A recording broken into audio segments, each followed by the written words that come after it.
अस्सलाम वालेकुम, ईशा सुलेमान हेयर। बेटे आज हम स्टार्ट करेंगे exercise number 7.1 question number 4। Statement है कि find the equation of a circle. आपने इक्वेशन ऑफ सर्कल निकालनी है विद द सेंटर।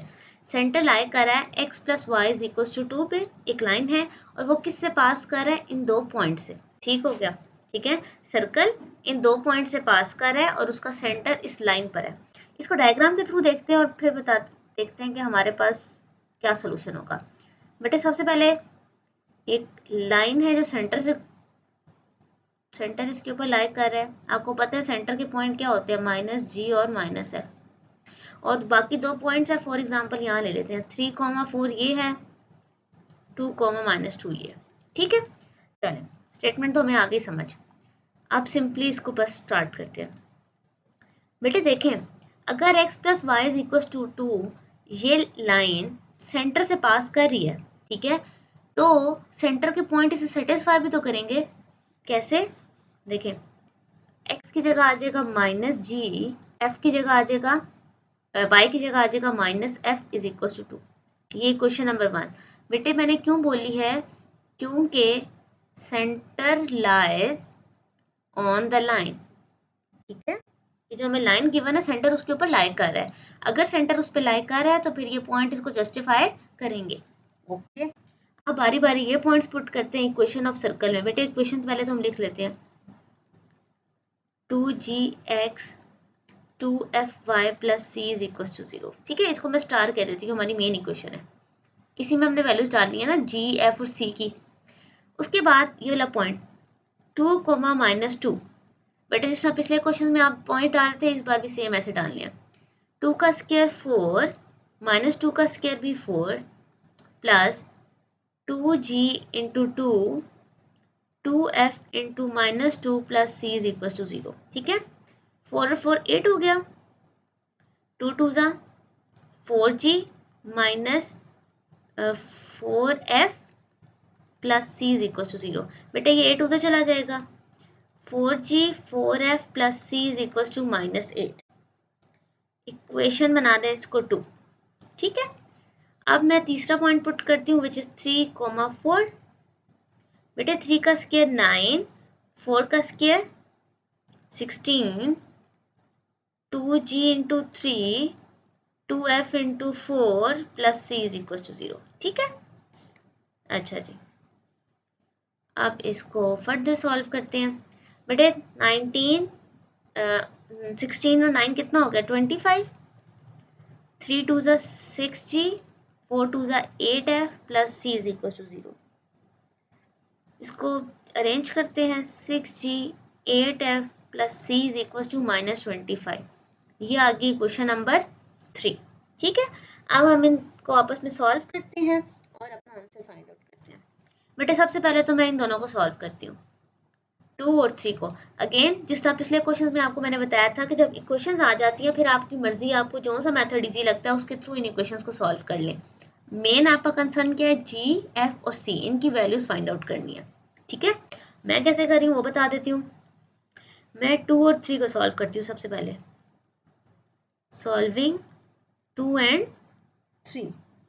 अच्छा जी, 6g 8f plus c is equal to -25 और ये लिखते हैं 4g 4f। ओके बेटे सी और सी कैंसिल करने तो इक्वेशन आपस में सब्ट्रैक्ट हो जाएंगी, इनकी मैंने साइंस चेंज कर दी। 6g में से 4g जाएंगे तो 2g, 8 और 4 कितने हो गए, 12, c कैंसिल हो गया, 25 और 8 हमें दे देंगे 70। ठीक है, ये आ गई इक्वेशन नंबर 4। बेटे अब आप देखो तो इक्वेशन नंबर 1 और इक्वेशन नंबर 4 ये आपस में सॉल्व हो सकती हैं। यस, कैसे, जी वाले कंपैरिजन कर लेते हैं बच्चे। यहाँ पर जी के साथ लिखा हुआ है 2g, ये सिंपल जी है, इसको 2 से मल्टीप्लाई करके इसमें ऐड करेंगे। अच्छा जी, हम पहले लिखती हूँ कि सॉल्विंग इक्वेशन 1 एंड 4। ठीक है, और इक्वेशन 1 मल्टीप्लाई हो जाएगी 2 के साथ। चल सबसे पहले मैंने लिखा, इसको 2 से मल्टीप्लाई किया तो क्या बन जाएगा, यहाँ से इसको लिखते हैं कलर चेंज कर देती हूँ। Okay, -2g -2f is equal to 4। ठीक है बेटे, ये हमारी सबसे पहले क्वेश्चन आ गई, -2g -2f is equal to 4। अच्छा, अब मेरे पास ये वाली सेकेंड इक्वेशन क्या है, 2g 12f is equal to 17। बेटे ये कैंसिल हो गया, 12 में से 2 गए 10, 17 में से 4 गए 13। यहाँ से f का आंसर आ गया -13/10। ओके जी बच्चे, हमारे पास f का आंसर आ गया। अब इसको मैं किस में पुट करूंगी, इसको मैं पुट करती हूँ इक्वेशन नंबर 1 में। ठीक है, पुट इन 1। तो बेटे -g -f is equal to 2। ये -g है, वहां जाके क्या हो जाएगा +g, और वो +2 है, यहाँ की क्या हो जाएगा -2। ये माइनस माइनस प्लस, चले मैं ऐसे दोबारा इधर लिख देती हूँ, -g +13/10 -2 इज इक्वल टू 0। ये -2 इधर हो गया, जी उधर चला जाएगा, 13 -20/10 एलसीएम लिया इज इक्वल टू जी। तो मेरे पास आ जाएगा 20 में से जाएं तो -7/10। ठीक है, एफ का आंसर भी आ गया और जी का आंसर भी आ गया। अब किसका आंसर रह गया, सी का। तो बेटे आप इक्वेशन 2, 3 इन दोनों में से कहीं पर भी इसको पुट कर सकते हो। तो 2 में पुट कर लेते हैं। ठीक है, ये वाला 4g 4c + c,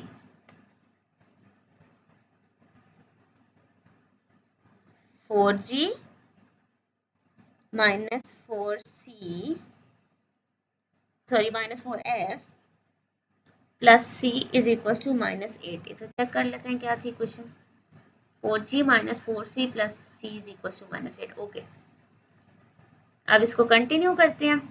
बेटे 7 4 ज़ा 28/10 माइनस माइनस प्लस 13 4 ज़ा 52/10। ये -8 है, इधर आके प्लस हो गया, सी तो जाके माइनस हो गया। अच्छा जी, फिर इनका एलसीएम में 10 आ गया, -28 + 52 + 80 इज इक्वल टू -c। बेटे ये आ जाएगा आपके पास इसको सॉल्व करो। ओके जी, बेटे ये आपके पास देगा c इज इक्वल टू -52/5। ठीक है, ये आपने कैलकुलेटर पे डायरेक्ट टर्म डालो तो c आ जाएगा -52/5। तो हमारे पास तीनों टर्म्स आ गई हैं। तो बेटे आपके पास क्वेश्चन ये था कि आपने इक्वेशन लिखनी थी किसकी, सर्कल की। तो x का स्क्वायर y का square 2gx 2fy + c is equal to 0 था। अब इसमें टर्म पुट कर दें, 2gx 2f सॉरी एक मिनट, यहाँ पे f की वैल्यू डालेंगे हम लोग। सो यहाँ पर आ जाएगा 2fy + c is equal to 0। ठीक हो गया, अब सिर्फ इसको थोड़ा सा सॉल्व कर लेते हैं। अच्छा, ये 10 है ना, थ्रू आउट 10 का एलसीएम बना दें। ठीक है बेटे, यहाँ से आगे आप इसको फिर से अपनी मर्जी से सॉल्व कर सकते हो, बट मैंने थ्रू आउट 10 का एलसीएम कर दिया ताकि वो एंड पे 0 के साथ वहाँ चला जाए। यहाँ पे क्या आ जाएगा 10x², 10y², ये 10 ऑलरेडी है तो -17 7 2 ज़ा 14x -13 2 ज़ा 26y 52 को 2 से मल्टीप्लाई करो 104। ठीक है, ये 10 डिवाइड हो रहा है, वहाँ जाके मल्टीप्लाई हो गया। ओके जी, तो मेरे पास क्या रह गया 10x² 10y² 14x -26y -104 is equal to 0। बेटे ये भी आंसर कंसिडर्ड हो सकता है, इन सब में 2 कॉमन है, 2 कॉमन ले लें।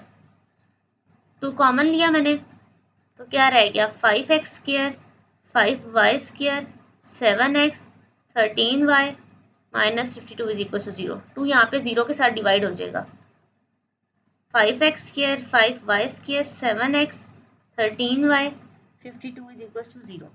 बेटे ये है आपके इस क्वेश्चन का आंसर। ठीक है, आप इसको जिस तरह मर्जी आपको आपको सही समझ आती है उस तरह सिंप्लीफाई कर लें। मेन कंसर्न ये है कि आपने इक्वेशन लिखनी है और इक्वेशन लिख के उसको फॉर्म अच्छी बनानी है, यानी कि जो आपका स्टेटमेंट है वो इंटरप्रेट सही होनी चाहिए। ओके जी, ये था क्वेश्चन नंबर 4। अब करते हैं क्वेश्चन नंबर 5। बच्चे क्वेश्चन नंबर 5 की अगर स्टेटमेंट रीड करूं तो लिखा हुआ है find the equation of a circle. Again आपने equation of circle find out करनी है, ठीक है। अच्छा, जब आपने ये equation of circle find out करनी है which is passing through the points, कौन से पॉइंट्स हैं आपके पास बच्चे? पॉइंट्स हैं 1, -2 एंड 4, एक सेकेंड इसको ठीक करके लिखते हैं, 4, -3, ठीक है। ये आपके पॉइंट्स आ गए। Where the centre lies on the line, centre lies on the line, कौन सी लाइन पे? 3x 4y is equal to 7। अच्छा जी बेटे आप देखें तो ये सेम पहले जैसा क्वेश्चन है, सिर्फ उन्होंने स्टेटमेंट थोड़ी सी चेंज की है कि पहले आपको लाइन पहले शो कर दी थी और पॉइंट्स बाद में, और अब उन्होंने पॉइंट्स पहले लिख दिए और इक्वेशन बाद में। सेम डायग्राम बनाती हूँ, आपको दिखाती हूँ। आपके पास आ गया सर्कल, ठीक है। ये सेंटर जो कि -g-f होता है वो इस लाइन पे लाई कर रहा है। एक पॉइंट ये कह लें, एक यहाँ पे कह लें, ठीक है। ये जनरल सिर्फ आपको डायग्राम दिखाने के लिए। ओके जी, सेम पिछले क्वेश्चन की तरह इसको स्टार्ट करते हैं। सबसे पहले 3x + 4y = 7 है ना, तो 3 × -g, बल्कि सबसे पहले तो आप इक्वेशन लिख लें। आपके सर्कल की इक्वेशन क्या है जो हमने फाइंड आउट करनी है बेटे? x का स्क्वायर y का स्क्वायर 2gx 2fy + c = 0, ठीक है। अच्छा जी, इसको स्टार कह दे क्योंकि एंड पे हमने इसमें वैल्यूज पुट करनी होती है। सबसे पहले इस लाइन इस पॉइंट में से गुजरेगा तो ये उसको सेटिस्फाई करेगा। सो 3 × -g 4 × -f = 7, तो -3g -4f = 7 इक्वेशन 1 है, क्योंकि centre lies on the line. Okay हो गया बेटे। अच्छा, फिर उसके बाद अब ये पॉइंट्स इसको सेटिस्फाई करेंगे। 1, -2 अगर ये सर्कल का पॉइंट है तो इक्वेशन को सेटिस्फाई करेंगे। 1 का स्क्वायर 1, 2 का स्क्वायर 4, 2g × 1 2f × -2 + c = 0। 4 और 1 कितना होता है? 5। 2g - 4f + c = 0, तो बेटा इक्वेशन आ गई -5, ठीक है। ओके, अब अगला पॉइंट देखते हैं विच इज 4, -3। बेटे 4 का स्क्वायर 16, 3 का स्क्वायर 9, 2g × 4 2f × -3 + c = 0। 16 और 9 कितने होते हैं? 25। बेटे वो साइड पे चला जाएगा। 4 2 = 8g 6f + c = -25। ये मेरे पास आ गई इक्वेशन नंबर 3, ठीक हो गया। अब अगेन वही वाली बात है कि आपने इन इक्वेशंस को आपस में सॉल्व करना है। तो मैं काम करती हूँ 2 और 3 को सबसे पहले सॉल्व करती हूँ आपस में, ठीक है। यहाँ से 2 और 3 लेते हैं। बेटे यहाँ पे लिखूंगी सॉल्विंग इक्वेशन 2 एंड 3। अच्छा जी बेटे आप लिखो यहाँ पर 2g 4f + c = -5, 8g 6f = -25। Okay जी बेटे c कैंसिल करना है तो मुझे इन्हें सब्ट्रैक्ट करना पड़ेगा। सब्ट्रैक्ट की वजह से इनके साइंस क्या हो जाएंगे? चेंज हो जाएंगे। 8g में से 2 गए तो -6g + 2f = 20, ठीक है। अच्छा, उसके बाद ये आ गई इक्वेशन नंबर 4। अब देखें इक्वेशन 1 और 4 आपस में सॉल्व हो सकती है? यस हो सकती है। कैसे सॉल्व होगी? अगर मैं इसको 2 से मल्टीप्लाई, बेटे यहाँ देखिए 2f है ना और यहाँ पे 4f है, इसको 2 से मल्टीप्लाई कर देती हूँ, ठीक है। So equation 1 multiply by 2 and then add equation 4, ठीक हो गया बच्चे। इसको मल्टीप्लाई किया 2 से, -6g माइनस, नहीं इसको 2 से मल्टीप्लाई करना है ना, अच्छा चलें ठीक है, इसको 2 से मल्टीप्लाई करते हैं तो ये 6 हो जाएगा, ये भी तो 6 ही है, ये g कैंसिल कर लेते हैं, कोई बात नहीं। -8f इज इक्वल टू 14 और यहाँ पर आ जाएगा -6g plus 2f is equal to 20। अब ऐड नहीं, अब सब्ट्रैक्ट करेंगे, ये ऐड नहीं होगा सब्ट्रैक्ट होगा, ठीक है। इसका साइन प्लस, इसका साइन माइनस, इसका भी माइनस। बेटे 8 और 2 कितने हो गए? 10। 14 में से 20 जाए तो -6, माइनस और माइनस कैंसिल, f की वैल्यू आ गई 6/10। इसको कैंसिल करो तो बेटे 2 के टेबल पे 3 ज़ा 6, 2 5 ज़ा 10। f की वैल्यू आ चुकी है हमारे पास 3/5, ठीक है। इसको पुट करते हैं इक्वेशन नंबर 1 में, बेटे -3g -4f is equal to 7। अच्छा -3g है ना, इस साइड पर प्लस हो जाएगा और 7 इधर आके माइनस हो जाएगा, ठीक है। 4 3 ज़ा 12 हो गया, बेटे 12/5 ये वाली term -7 is equal to +3g। Okay 5 LCM में आ गया, 7 5 ज़ा 35/5 is equal to 3g। Okay बेटे 12 और 35 कितना हमारे पास देगा? 47, ठीक है, डिवाइडेड बाय 5, 3 आ जाएगा 47/15। तो g की वैल्यू भी आ गई हमारे पास बच्चे। अब हमने किसकी वैल्यू निकालनी है? c की। तो c की वैल्यू अगर आपको फाइंड आउट करनी है बच्चे तो आप किस में पुट कर लें? हम लोग पुट कर लेते हैं इक्वेशन नंबर 2 में, ठीक है। 2g - 4f + c is equal to -5, 2g - 4f is equal to, okay जी। अब मैं इसके अंदर पुट करती हूँ, मेरे पास आएगी टर्म, बेटे यहाँ पर देखें 2g - 4f + c is equal to -5। Okay जी, बेटे कैलकुलेटर पे बारी बारी ये टर्म्स डालते जाएं और आपको आंसर मिलता जाएगा। ओके जी, 47 को 2 से मल्टीप्लाई करोगे बच्चे 94, 4 3 ज़ा 12/5 और ये -5 है, यहाँ के +5 हो जाएगा, ये -c हो जाएगा। अच्छा जी बेटे इस तीनों टर्म को डायरेक्ट कैलकुलेटर पे डाल दो, आपके पास आता है -11/3, माइनस माइनस कैंसिल, c आ गया 11/3, ठीक है बेटे। आपने एलसीएम लिया फिर वो कैंसिल आउट होकर 11/3 बचता है। अच्छा जी नेक्स्ट स्टेप अब क्या आ गया? तीनों वैल्यूज आ चुकी हैं, हमने इक्वेशन लिखनी है। So put GFC in equation number star, तो वो कहते हैं x का स्क्वायर y का स्क्वायर 2gx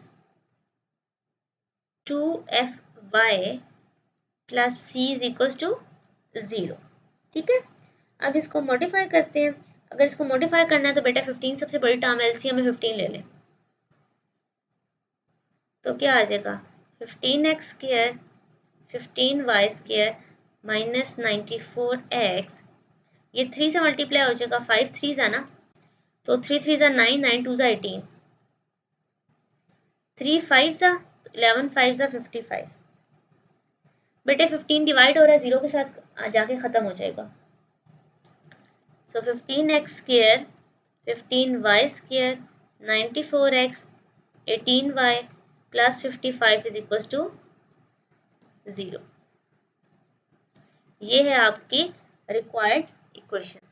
ठीक है, होप सो कॉन्सेप्ट क्लियर हो गया होगा। अगर कोई लाइन सेंटर से पास कर रही है तो उसके पॉइंट उसको जस्टिफाई करते हैं, और अगर आपके पास जो पॉइंट्स सर्कल के ऊपर लाई कर रहे हैं वो उसकी जनरल इक्वेशन को सेटिस्फाई करते हैं। हम मूव करते हैं क्वेश्चन नंबर 6 की तरफ। 6 क्वेश्चन, बेटा स्टेटमेंट लिखी हुई है find the equation of a circle. Again आपने इक्वेशन निकालनी है, यहाँ पे लिख भी देती हूँ equation of a circle passing through the point 2, 1, ठीक है, एंड टचिंग द लाइन। ये लाइन देखें, and touching the line x plus 2y minus 1 is equals to 0 at 3, -1। Okay जी बच्चे, आप देखिए ये इंपॉर्टेंट कॉन्सेप्ट है, पिछले क्वेश्चन में ये कॉन्सेप्ट नहीं था। पहले आपके पास जो क्वेश्चन था उसमें, पिछले क्वेश्चन में आपका जो लाइन थी वो आपको सेंटर से पास करा के बता रहे थे, ऐसा ही है। लेकिन अब उन्होंने पता आपको क्या कहा है, ये सेंटर। अच्छा, अब वो आपको ये कह रहे हैं एक तो कोई पॉइंट है 2, 1, जो दूसरा पॉइंट है 3, -1, उधर से एक लाइन टच करते हुए गुजर रही है, ये ठीक है। यहाँ पे पॉइंट है 3, -1 और ये लाइन है, ठीक है। बच्चे आपने एक और कॉन्सेप्ट भी पढ़ा होगा, नहीं तो मैं बता रही हूँ आपको। अगर कोई लाइन सर्कल को एक पॉइंट से टच करके गुजरती है तो उस लाइन को कहते हैं टेंजेंट लाइन। कौन सी लाइन? Tangent line. यहाँ पे मैं लिख भी देती हूँ, उसको हम कहते हैं टेंजेंट लाइन। तो अगर क्वेश्चन आता कि यहाँ से टेंजेंट लाइन गुजर रही है तो उस बात का भी यही मतलब होता। ओके जी, ठीक है। अब हम देखते हैं कि हम इसको कैसे सॉल्व कर सकते हैं। सबसे पहली बात, अपनी इक्वेशन ऑफ अ सर्कल लिखें। हम जो यूज कर रहे हैं, यहाँ से इस कलर से लिखते हैं। ओके, एक्स का स्क्वायर, वाई का square, 2gx 2fy plus c is equal to 0। सबसे पहले तो अब हमें पता है 2, 1 इसमें से पास कर है अगर, तो क्या इक्वेशन है? 2 का स्क्वायर 4, 1 का square 1, 2g into 2, 2f into 1 plus c is equal to 0। 4 और 1 5 है, उधर चले जाएंगे। 4g 2f is equal to -5। ये आ गई क्वेश्चन नंबर 1। फिर हमें ये भी तो पता है 3, -1 कहाँ से पास कर रहा है, वो भी इक्वेशन से पास कर रहा है। इसकी भी इक्वेशन बना लेते हैं। तो 3 का स्क्वायर 9, 1 का square 1, 2gx 2fy plus c is equal to 0। बेटे 9 और 1 10 है, दूसरी साइड पे चले जाएंगे, plus c is equal to -10। ये आ गई क्वेश्चन नंबर 2। ये प्लस c है, इसको प्लस कर देते हैं, ठीक है। अच्छा, ये तो दो बातें हमारे पास आ गई हैं। अभी देखो, तो लास्ट टाइम हमारे वो लाइन बीच में से गुजरती थी तो हम जी और एफ इसमें भी लिखते थे, बट अभी हमारे पास यही डेटा है। इस लाइन का क्या करना है ये मैं आपको बाद में बताती हूँ। अभी आप देखो, तो मैं इन दो इक्वेशन को अगर सॉल्व करूं, इक्वेशन 1 एंड 2 सॉल्विंग, बेटे हमारे पास क्या आ जाता है? 4g 2f plus c is equal to -5, 6g 2f plus c is equal to -10। बेटे c खत्म करना है तो हमें दोनों को सब्ट्रैक्ट करना पड़ेगा, इनके साइंस क्या हो जाएंगे? चेंज। ये आ जाएगा -2g plus 4f is equal to 5। अच्छा जी, ये मैं इसको कह देती हूँ क्वेश्चन नंबर 3। बेटे अभी तक हमें जो चीज़ें पता थी, हमें इन दो पॉइंट्स के बारे में डिटेल पता थी, मैंने इक्वेशंस बना दी हैं। ठीक हो गया क्लियर? अब हमने इस लाइन के ऊपर बात करनी है कि इस लाइन का इस लाइन के साथ क्या कनेक्शन है, या क्या चीज़ है। तो बेटे यहाँ पर अगर मैं एक लाइन ड्रॉ करती हूँ, इसको हमने क्या कहा है? -g है। बेटे जो ये लाइन ड्रॉ हुई है ये आपके पास क्या होती है, परपेंडिकुलर, ठीक है, यानी कि 90 डिग्री। अच्छा, यहाँ पे कॉन्सेप्ट यूज होगा, उस कॉन्सेप्ट से पहले मैं अगर आपसे बोलूं कि मुझे इस लाइन की स्लोप बताएं, मुझे इस लाइन की, अच्छा यहाँ पे आप लिखें, इसको कलर चेंज करते हैं ताकि डिफरेंस नजर आए, ग्रीन कर लेते हैं, स्लोप ऑफ लाइन, इसको m1 कह देती हूँ। बेटा हमने क्या स्लोप पढ़ी हुई है, माइनस ए अपॉन बी, ये x के साथ वाली टर्म a होती है, y के टर्म साथ वाली b होती है, तो बेटे a क्या है 1, b क्या है 2, इस लाइन की स्लोप आ गई। अच्छा, अब इस लाइन की स्लोप बताएं, हमारे पास इस लाइन की स्लोप निकालते हैं, स्लोप ऑफ लाइन 2, ठीक है, यानी कि m2। बेटा ये भी तो एक लाइन बन गई ना, टेंजेंट लाइन, जिस पॉइंट पे टच करती है मैंने उसको सेंटर से जोड़ दिया। अच्छा, अगर तो लाइन होती है तो उसकी स्लोप ऐसे निकलती है। अब आपने बेटा चैप्टर नंबर 6 में चीज़ें अच्छे से पढ़ी हुई हैं।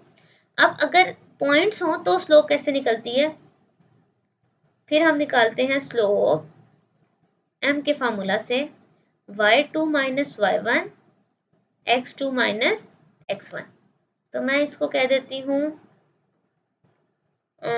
किसी भी एक पॉइंट को बेटे x1 y1 कह लें, x2 y2 कह लें, तो यहाँ से कर लेते हैं इसको x1 y1 x2 y2, ठीक है, आपको पता है इससे ऐसा फर्क नहीं पड़ता। चलें जी, स्लोप क्या आ गई, y2 यानी कि minus F minus minus plus 1, x2 यानी कि माइनस जी माइनस 3, ठीक है, ओके जी। तो ये बनती है minus f plus 1 minus g minus 3। बेटे जब आपने क्वेश्चन होगा आपका कि मैम इनके हम स्लोप्स क्यों फाइंड आउट कर रहे हैं, बेटा देखें हमारे पास एक थर्ड इक्वेशन, एक और इक्वेशन होनी भी तो ज़रूरी है ना, जिस तरह पिछले क्वेश्चन में जी एफ की इक्वेशन होती थी जो हम सेंटर से निकालते थे, अब वो नहीं है। तो मैंने कॉन्सेप्ट यूज़ किया है कि ये लाइन और ये लाइन, इन दोनों की स्लोप आपस में क्या है, परपेंडिकुलर है।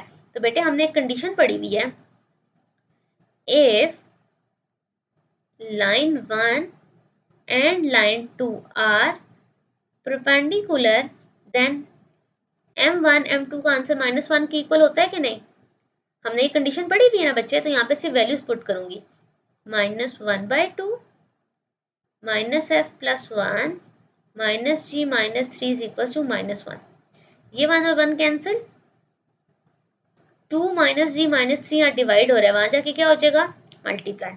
अब इसको थोड़ा सा रीअरेंज करते हैं और देखते हैं कि हमारे पास क्या इक्वेशन बनेगी। अब जो इक्वेशन बनेगी वो जी और एफ की फॉर्म में होगी, ठीक है, किसकी फॉर्म में होगी, जी और एफ की। आइए इसको करते हैं,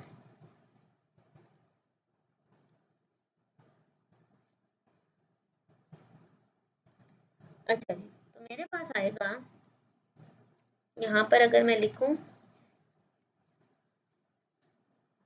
minus f plus 1 is equal to, यहाँ पे कौन सा साइन था, -2g, माइनस एफ प्लस 1 तो मैंने लिख दिया, -2g और -6,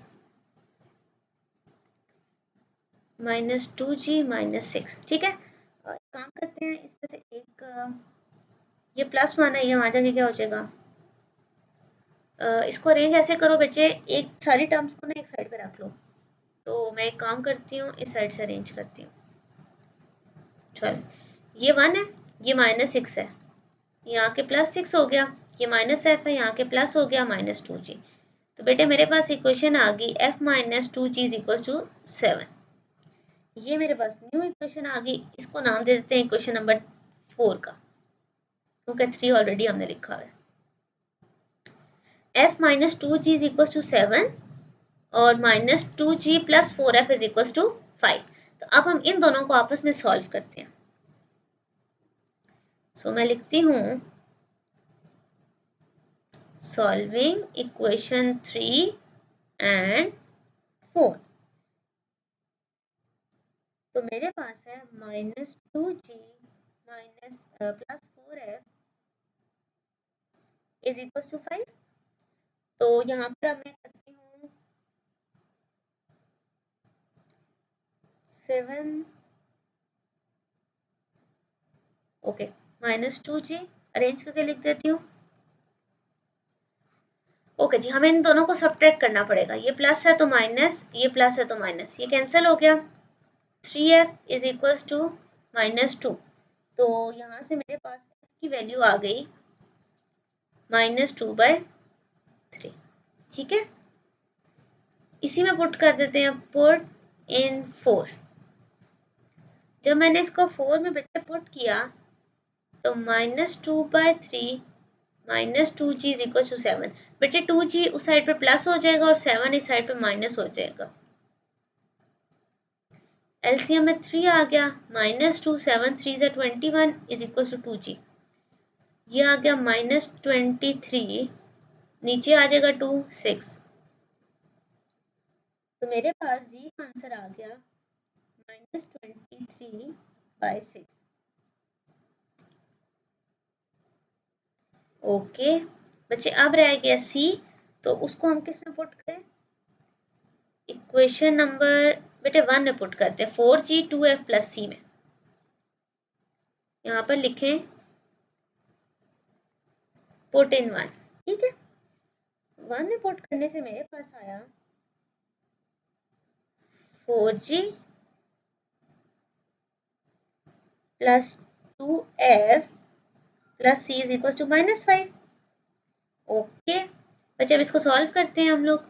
इसको जब आप सॉल्व करोगे तो 20, अच्छा इसको यहाँ से कैंसिल कर लें, 2 2 ज़ा 4 2 3 ज़ा 6, 23 2 ज़ा माइनस 2 ज़ा 3 2 ज़ा 6 2 ज़ा 4 46/3 -4/3 और plus c is equal to -5। बेटे ये दोनों टर्म उठा के उधर ले जाए, -5 प्लस 46/3 प्लस 4/3। ठीक है, तो इसको सॉल्व करते हैं बेटे, 3 एलसीएम में ले लो, -15 प्लस 46 प्लस 4। ठीक है, तो ये आ जाएगा आपके पास 50 और 50 में से 15 जाए तो 35/3। बेटे सी की भी वैल्यू आ गई है। अब अगर आपके पास तीनों वैल्यूज आ चुकी हैं तो क्या हम इक्वेशन लिख सकते हैं? यस। इक्वेशन क्या है?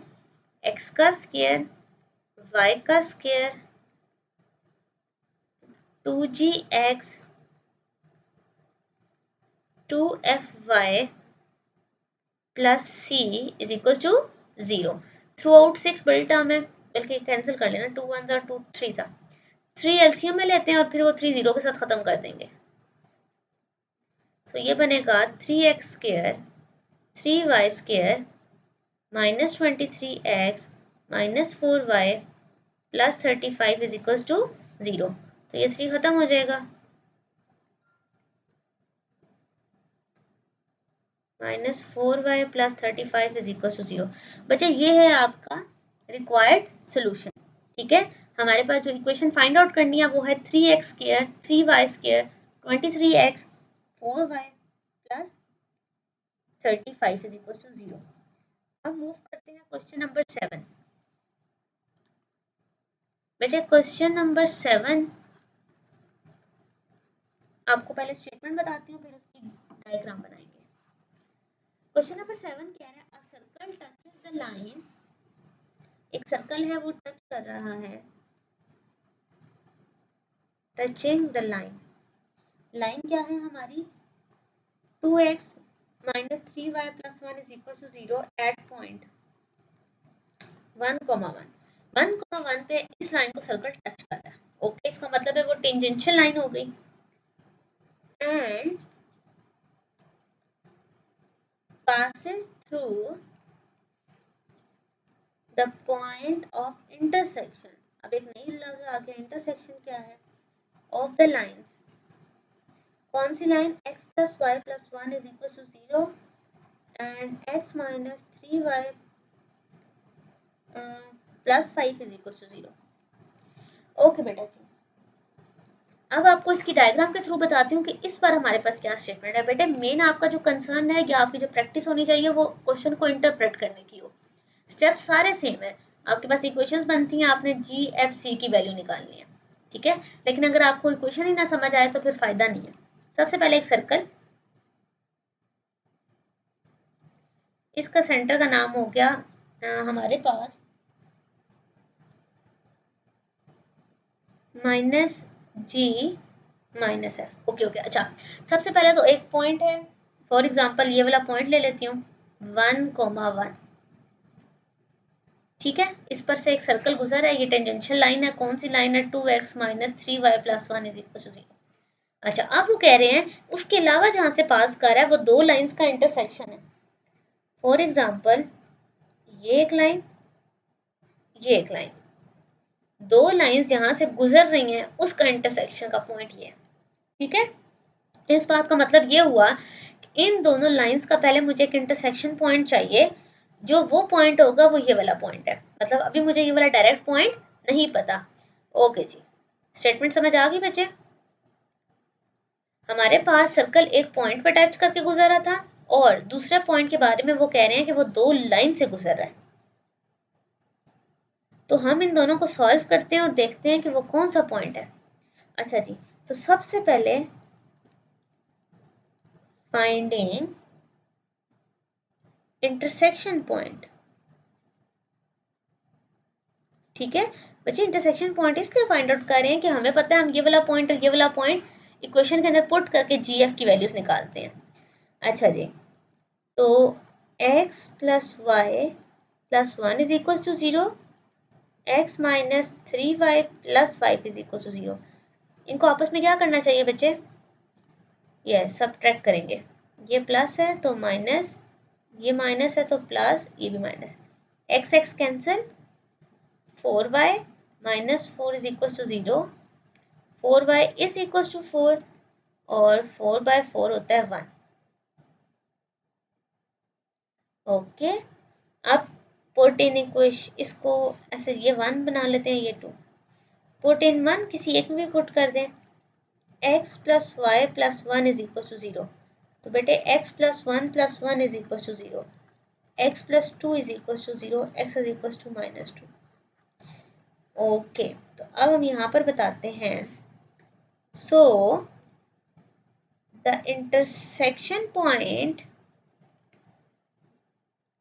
वो क्या है, -2, 1। बेटे पहले x की वैल्यू लिखते हैं फिर y की। इसका मतलब है ये वाला पॉइंट क्या है, इसको कलर चेंज से लिखते हैं क्योंकि ये हमारे डायग्राम का हिस्सा नहीं है, हमने खुद से पॉइंट बना लिया। ओके ठीक है, कलर इसलिए चेंज किया क्योंकि गिवन तो नहीं था ना, ये तो मैंने फाइंड आउट किया।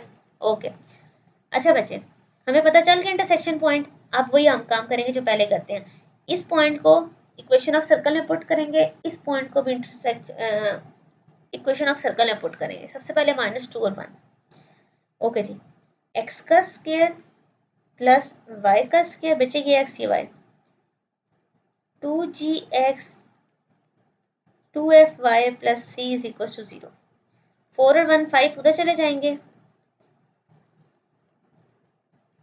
Is equals to -5।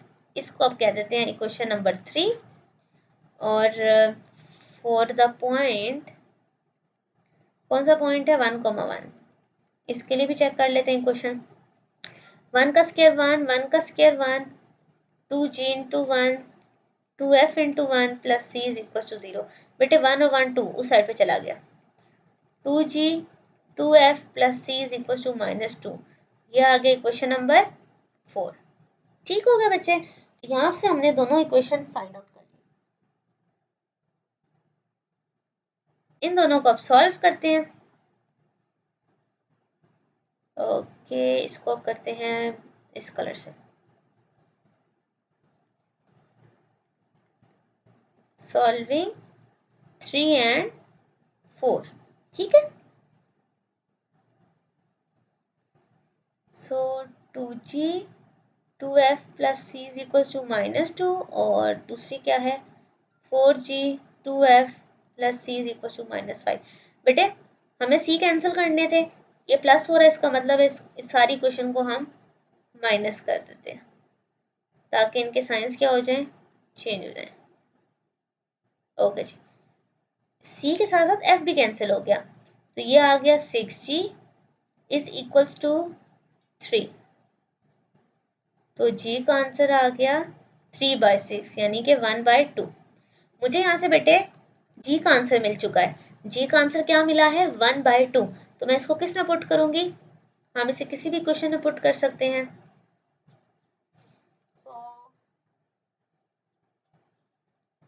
अच्छा बच्चे, अगर मैं इसको इक्वेशन में पुट भी करती हूँ, वैसे जरा इसको देखें जरा थोड़ा सा, यही तो इक्वेशन है ना मेरे पास, ठीक है।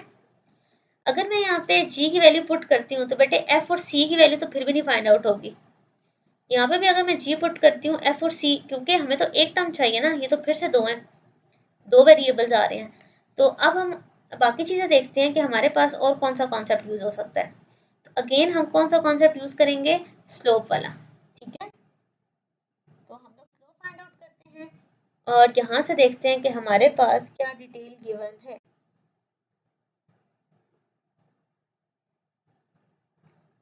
बेटे स्लोप सबसे पहले निकालते हैं इस लाइन की, ठीक है। और चलिए यहाँ पे मैं साइड पर लिख देती हूँ पहले, यहाँ पे खुद से ये a है, ये b है, plus c is equal to 0। बेटे इसकी स्लोप आएगी -a/b ना, यानी कि -2/3। तो इसकी स्लोप क्या आ गई? -2/3। ओके, और लाइन की स्लोप भी फाइंड आउट करनी है बेटे। अब इसको देख लें, ये x1 y1, ये x2 y2, ठीक है। सो यहाँ पर दूसरी स्लोप भी लिख देती हूँ, वो क्या बनेगी? -f -1 -g -1। बेटे मैं ऊपर से भी माइनस कॉमन ले रही हूँ, नीचे से भी माइनस कॉमन ले रही हूँ, ताकि ये सारी टर्म पॉजिटिव हो जाए। f+1 g+1 ये कैंसिल हो गई, तो स्लोप बची मेरे पास f+1/g+1। ओके हो गया बेटे। यहाँ पे इसलिए स्लोप निकालिए कि डायग्राम मेरे पास यहीं पर ही थी, नेक्स्ट पेज है मैं इसको सॉल्व कर लूंगी। अब देखें m1 m2, हमें पता है ये दोनों लाइंस आपस में क्या है? परपेंडिकुलर है। अगर परपेंडिकुलर है तो m1 m2 is equal to -1 लगेगा। आए इनको करते हैं, f+1/g+1, f+1/g+1 into -2/3 is equal to -1, ठीक है।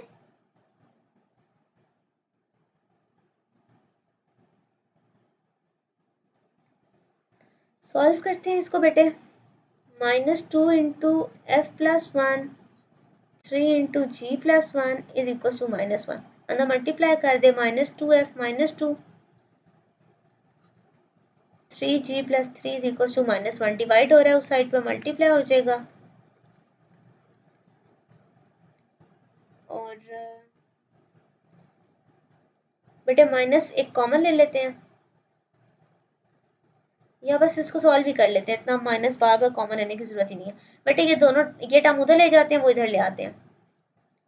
यहाँ पे -2 आ गया, ये टर्म -3 है, यहाँ के +3 हो गई, और 2f -3g, ठीक है। ओके, अब हम क्या करेंगे? ये बन गया 2f -3g is equal to 1। बेटे ये हमारे पास एक और इक्वेशन आ गई है।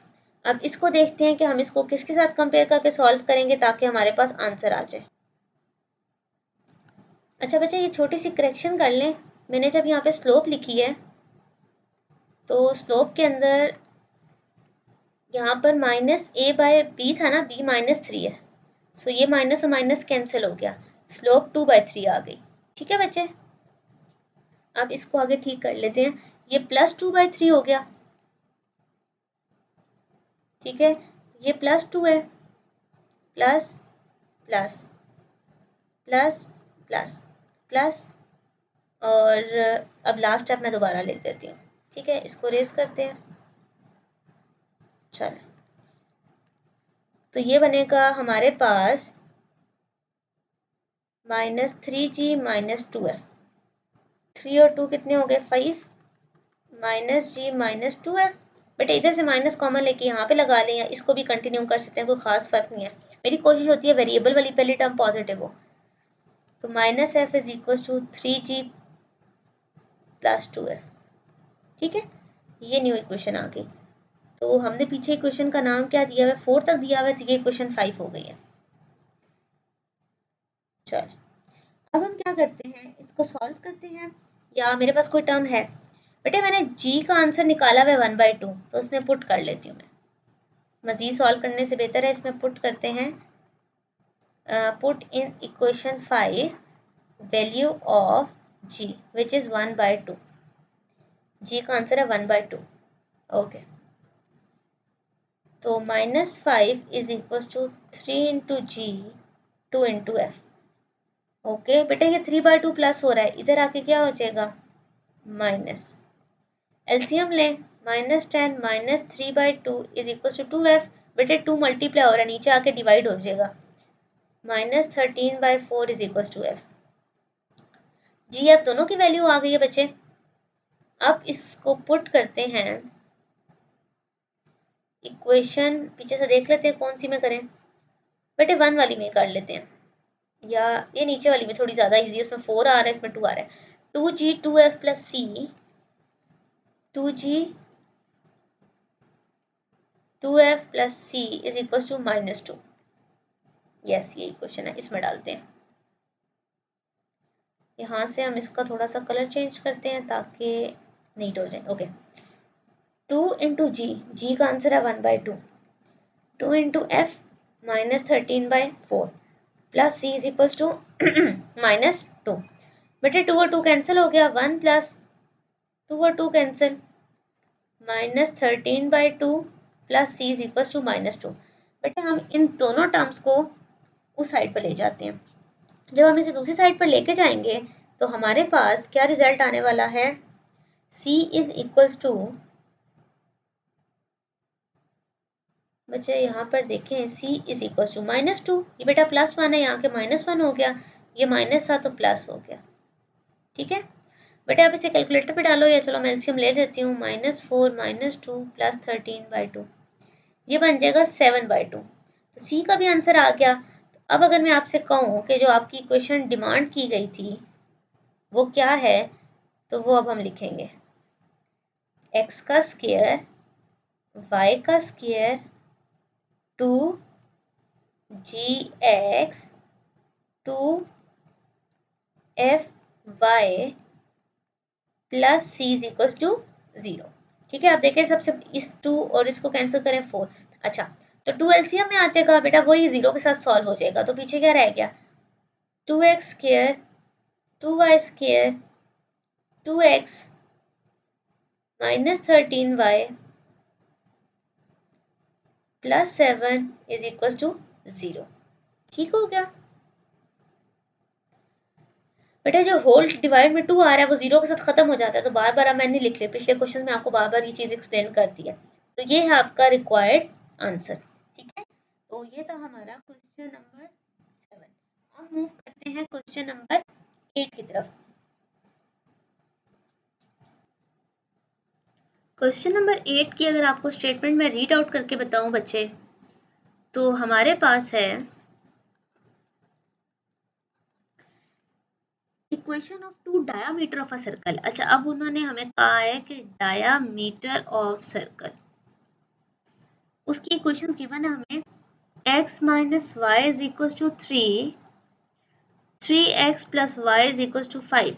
अच्छा, और रेडियस खुद ही बता दी है, एंड रेडियस इज 5। ओके, और अगेन हमने इक्वेशन ही फाइंड आउट करनी है। चलें बच्चे, इसके अकॉर्डिंग डायग्राम बना कर देखते हैं कि जो डाटा गिवन है उसकी डायग्राम कैसे दिखेगी। सबसे पहले एक सर्कल ले लेती हूँ। ओके, ये इसका सेंटर। अच्छा बच्चे, वो कह रहे हैं इस बार जो लाइंस आपको गिवन है वो डायामीटर की है। डायामीटर का क्या मतलब होता है कि वो लाइन जो इसके दो कॉर्नर पॉइंट से गुजरे बट सेंटर में से भी पास करे। डायमीटर का पता है ना आपको कि ऐसी लाइन जो सर्कल के दो पॉइंट्स को टच में से गुजरे, पास करे, बट वो कहाँ से पास करनी जरूरी है, सेंटर में से। और एक लाइन ये बना देती हूँ। ठीक हो गया बेटे, इसको मैंने लाइन 1 कह दी, इसको मैंने लाइन 2 कह दी। ओके, अच्छा जी, और हमें रेडियस गिवन है, ऐसे डॉट लगा के कह देती हूँ, रेडियस आपको 5 गिवन है। अच्छा, इस बात का मतलब देखिए, लाइन 1 लाइन 2 आपस में कहाँ मीट करेंगी, सेंटर में। ऐसा ही है ना, लाइन 1 लाइन 2 कहाँ मीट करेगी? सेंटर पे। तो अब सबसे पहले तो मुझे इनका point of intersection find out करना है। बेटे बात समझ आई है? उन्होंने कहा दो लाइन से जो डायमीटर में से गुजरी है। डायमीटर का मतलब होता है कि यहाँ बीच में से गुजरेंगी और सर्कल के दो पॉइंट्स को टच करेंगी। ओके जी, सबसे पहले पॉइंट ऑफ इंटरसेक्शन। बेटे x minus y is equal to 3x plus y is equal to 5। आप खुद बताएं, y y कैंसिल हो रहा है ना, ऐड कर देते हैं। ये हो गया 4x 8। तो x की वैल्यू क्या आ गई बच्चे? 2। x2 आ गया तो किसी एक में पुट कर दें। पुट इन, इस वाली इक्वेशन में पुट करते हैं। x जगह 2 आ गया। बेटे ये माइनस वाई उस साइड पर प्लस और ये प्लस 3 साइड पर माइनस, तो y का आंसर आ गया -1। So the intersection point is 2, -1। ऐसा ही है बच्चे? ओके। अच्छा मुझे एक बात बताइए, इंटरसेक्शन पॉइंट के अलावा ये कौन सा पॉइंट है? ये सेंटर भी तो है, यानी कि सेंटर क्या है? 2, -1। अच्छा बेटे अब अगर आप देखो और आप याद करो, ऐसी कौन सी इक्वेशन हमें पता है, मतलब इक्वेशन ऑफ अ सर्कल जिसमें रेडियस पता हो और सेंटर पता हो, तो हम इक्वेशन लिख सकते हैं। यस, हम कौन सी हमने इक्वेशन पढ़ी है? इक्वेशन ऑफ सर्कल हमने पढ़ी थी ना, x माइनस एच का स्क्वायर y माइनस के का square is equal to r का स्क्वायर। तो हम इसमें वैल्यूज पुट कर सकते हैं बेटे, इसको h कहते हैं, इसको k कहते होते हैं। तो x माइनस 2 का square y minus minus plus 1 का स्क्वायर इज इक्वल टू 5 का स्क्वायर। अब से बेटा इस फॉर्मूले को ओपन कर दें और आपके पास आंसर आ जाएगा a माइनस बी का स्क्वायर a प्लस बी का square, a square plus b square minus 2ab, a square b square 2ab is equal to 25। तो बेटे ये आ जाएगा x का स्क्वायर प्लस 4x, y का square plus 1 2y is equal to 25। Okay, अब इसको अरेंज कर लेते हैं बच्चे। x का स्क्वायर, y का स्क्वायर, 4x 2y, ये 4 है और 1 5, यहाँ के -25 के साथ ये बन जाएगा -20 इज इक्वल टू 0। बेटे 4 और 1 5 है, 25 इस साइड पर आएगा तो माइनस हो जाएगा। तो ये है आपका रिक्वायर्ड आंसर। ठीक है, ये बहुत सिंपल सा था कि उन्होंने आपको डायमीटर की लाइंस दी थी, वहां से हमने सेंटर निकाल लिया, सेंटर रेडियस की वजह से हमने इक्वेशन ऑफ सर्कल ये वाली यूज कर ली। ठीक है, होप सो आपको पॉइंट क्लियर हुआ होगा। अच्छा जी, अब देखते हैं क्वेश्चन नंबर 9। बेटा स्टेटमेंट रीड करती हूँ, फिर आपको उसका सोल्यूशन बताती हूँ। A circle touch both axes in the first quadrant and the area of a circle is 13 pi. Find the equation. चलो जी, इस डाटा के अकॉर्डिंग अपनी सिचुएशन देखते हैं। उन्होंने कहा सर्कल बोथ एक्सिस को फर्स्ट क्वाड्रेंट में टच कर रहा है। ठीक है, एक ये बात कही है, और एरिया जो है वो है 13 पाई। आपने अगेन इक्वेशन फाइंड आउट करनी है। ठीक है बच्चे, अब देखो तो इसकी डायग्राम बना के देखते हैं कैसी डायग्राम होगी। बेटा सबसे पहले तो मुझे फिर क्वाड्रेंट बनाने पड़ेंगे। ये आ गया, ये आपको पता है ये फर्स्ट क्वाड्रेंट है, ये सेकंड, ये थर्ड और ये फोर्थ। तो वो कह रहे हैं उस सर्कल ने फर्स्ट क्वाड्रेंट को ही टच करते हुए। ओके, अब बात समझ आई। ऐसा सर्कल जो फर्स्ट क्वाड्रेंट में दोनों एक्सिस को टच कर रहा है, तो यहाँ से एक्स को टच कर रहा है, यहाँ से वाई को टच कर रहा है। ठीक है, ये सेंटर का पॉइंट। ओके, हमें जो डिटेल गिवन थी बेचे मैंने वो ड्रॉ कर दी। सबसे पहले तो हमें एरिया गिवन है। एरिया हमें गिवन है 13 पाई। बेटे हमें एरिया का फॉर्मूला पता है। एरिया ऑफ अ सर्कल का फॉर्मूला होता है पाई आर स्क्वायर। तो इसका मतलब हुआ कि पाई आर स्क्वायर 13 पाई के इक्वल है। आर पाई और पाई तो कैंसिल हो गया, आर स्क्वायर क्या आ गया 13। तो अगर मैं आपसे रेडियस पूछूं तो आप क्या बताओगे? √13। ओके, अच्छा,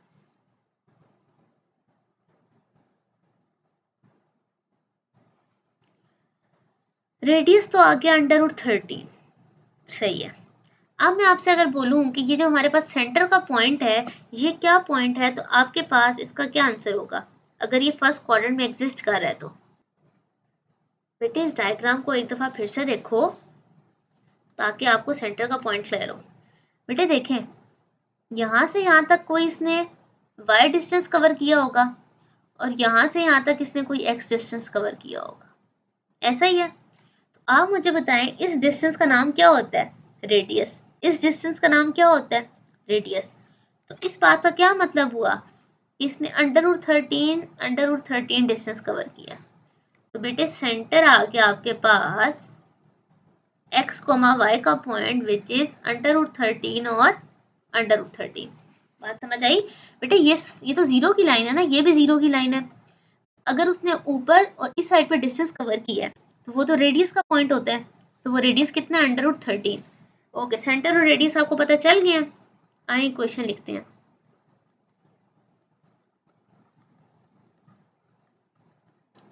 तो ये आपको पता है पहली टर्म h होती है, दूसरी k होती है। तो x माइनस √13 का स्क्वायर, y माइनस √13 का स्क्वायर इज इक्वल टू √13 का होल स्क्वायर। ठीक हो गया मेरा बेटे? अच्छा जी, स्क्वायर से स्क्वायर रूट कटा, a माइनस बी का होल स्क्वायर, तो a का स्क्वायर प्लस b का स्क्वायर माइनस 2ab, a का स्क्वायर प्लस b का square minus 2ab is equal to 30। Square से स्क्वायर रूट कैंसिल। बच्चे मैं अरेंज करके भी लिख रही हूँ। सबसे पहले x का स्क्वायर, y का स्क्वायर, x वाली टर्म, y वाली टर्म। अच्छा, 13 और 13 कितने हो गए? 26। उसमें से ये -13 हो गया तो अगेन 13 रह गया इज इक्वल टू 0। तो ये है आपका रिक्वायर्ड सोल्यूशन। ठीक है, उन्होंने आपसे कहा था कि सर्कल की इक्वेशन बताएं, एरिया भी गिवन था और कंडीशन थी कि वो फर्स्ट क्वाड्रेंट है। तो हमने दोनों डेटा यूज किए और अपना सोल्यूशन बताया। तो ये था हमारा क्वेश्चन नंबर 9। बेटे क्वेश्चन नंबर 10 की मैंने स्टेटमेंट लिखी है। अगर आप इसकी स्टेटमेंट को रीड आउट करो तो आपके पास स्टेटमेंट आ रही है ए द 2 पॉइंट्स। ठीक है बेटे, इंपॉर्टेंट स्टेटमेंट है, जरा इसको समझ लें क्योंकि ये आपको अभी मैं डायग्राम के थ्रू भी बताती हूँ। 2 पॉइंट्स हैं ए और बी, ये लाई कर रहे हैं सर्कल पे, good enough. And centre of the circle वो लाई कर रहा है परपेंडिकुलर बाइसेक्टर पे इस कॉर्ड के, और जो डिस्टेंस है वो सेंटर और कॉर्ड का √7 है। आप equation of circle find out करें। अब काफ़ी सारी चीज़ें हैं, आए हम वन बाय वन इस चीज़ को देखते हैं। सबसे पहले तो मैंने ड्रॉ किया एक सर्कल, ठीक है, ये आपको पता है उसका क्या हो गया? सेंटर। अच्छा जी बेटे, आप यहाँ पर देखो तो उन्होंने कहा ए और बी कोई 2 पॉइंट्स हैं, तो हम 2 पॉइंट्स ले लेते हैं। मैं यहाँ पे ड्रॉ कर लेती हूँ, बेटा आप कहीं पे भी ड्रॉ कर लो, कोई मसला नहीं है। ए और ये बी, आपको पता है उन्होंने कहा है ए बी कॉर्ड है। अब कॉर्ड का कॉन्सेप्ट आपको पता होगा बेटे, सर्कल के 2 पॉइंट्स को जो लाइन टच करती है वो कॉर्ड होती है। अगर यही लाइन सेंटर में से गुजर जाए, ठीक है, तो हम उसको क्या कहते हैं? डायामीटर। ये भी हमने पिछले क्वेश्चन में भी किया था। अच्छा, ये हमारे पास पॉइंट आ गए बेटे 4,3, इसका नाम दिया हुआ है 2,5 ये है। ओके, वो ये कह रहे थे कि 2 पॉइंट्स किस पे लाई करें? सर्कल पे। आपने लाई करवा दिए। सेंटर ऑफ जो सर्कल है वो किस पे लाई कर रहा है? Bisector of chord. तो बेटा हम यहाँ पे परपेंडिकुलर बाइसेक्टर ड्रॉ करेंगे, यानी कि 90 डिग्री। परपेंडिकुलर बाइसेक्टर क्या होता है बेटे? आपके पास कोई लाइन हो, उसका परपेंडिकुलर बाइसेक्टर उस लाइन को हाफ में डिवाइड कर देता है, यानी कि एम उसका मिड पॉइंट होता है और वो 90 डिग्री का एंगल बनाता है। ठीक है बच्चे, इसका मतलब ये हुआ कि जो ये वाला पॉइंट है ये एम है, एम यानी कि मिड पॉइंट। अब देखेंगे अगर हमारा कहीं पे यूज हो रहा हुआ तो हम मिड पॉइंट यहाँ से फाइंड आउट कर लेंगे, अदरवाइज ऐसे भी ठीक है, वैसे यूज तो होगा ही होगा। और जो ये डिस्टेंस है, ये सीधी लाइन का डिस्टेंस बेटा वो √7 है। ओके हो गया। चलिए अब हम इसमें अपना कॉन्सेप्ट डालते हैं, अपने पॉइंट्स देखते हैं हमने क्या करना है।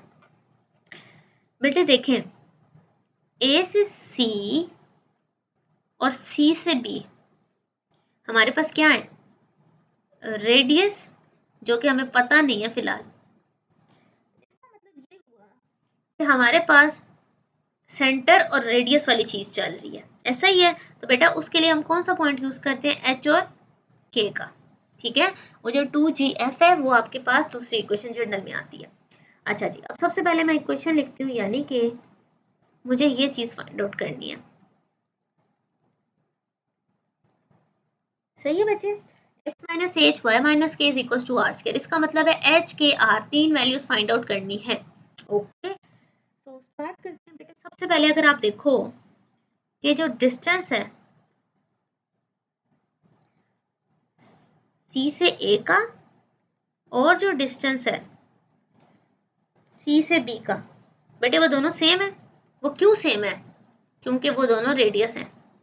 सेंटर से ए सेंटर से बी, दोनों आंसर क्या आने वाले हैं, सेम। चलें इसका डिस्टेंस निकालते हैं। बच्चे डिस्टेंस फार्मूला आपको याद है, under the root x2 minus x1 का whole square y2 minus y1 का होल स्क्वायर, ठीक है। ये आपका डिस्टेंस फार्मूला है। अच्छा बेटे आपको ये बात ही पता है कि आप किसी को भी x1 x2 और x1 y1 और x2 y2 ले सकते हैं। सबसे पहले सी ए, अब ये बनाते हैं बेटा, ये सी है और ये ए है, तो मैं एक काम करती हूँ, इसको x1 y1 इसको x2 y2 कहती हूँ। तो मेरे पास h माइनस 4 का स्क्वायर k माइनस 3 का whole square is equals to, c से बी है सेम ऐसे ही कर लेते हैं, h माइनस 2 का स्क्वायर k माइनस 5 का स्क्वायर। बेटे दोनों के साइड पे अंडर रूट्स हैं तो हम स्क्वायर बोथ साइड पर ले लेंगे ताकि अंडर रूट तो खत्म हो, ठीक है। अच्छा अंडर रूट सबसे पहले तो स्क्वायर भी ले लेंगे, और चले मैं इसके अंदर इसको ओपन करती हूँ।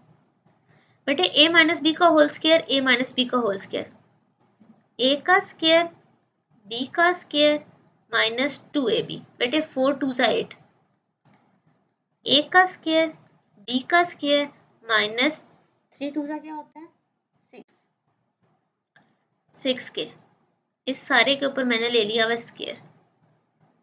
इधर भी ओपन करते हैं, a का स्क्वायर b का स्क्वायर माइनस 2ab, a का स्क्वायर b का स्क्वायर माइनस 2ab। अब देखें स्क्वायर से क्या हो जाएंगे, अंडर रूट कैंसिल।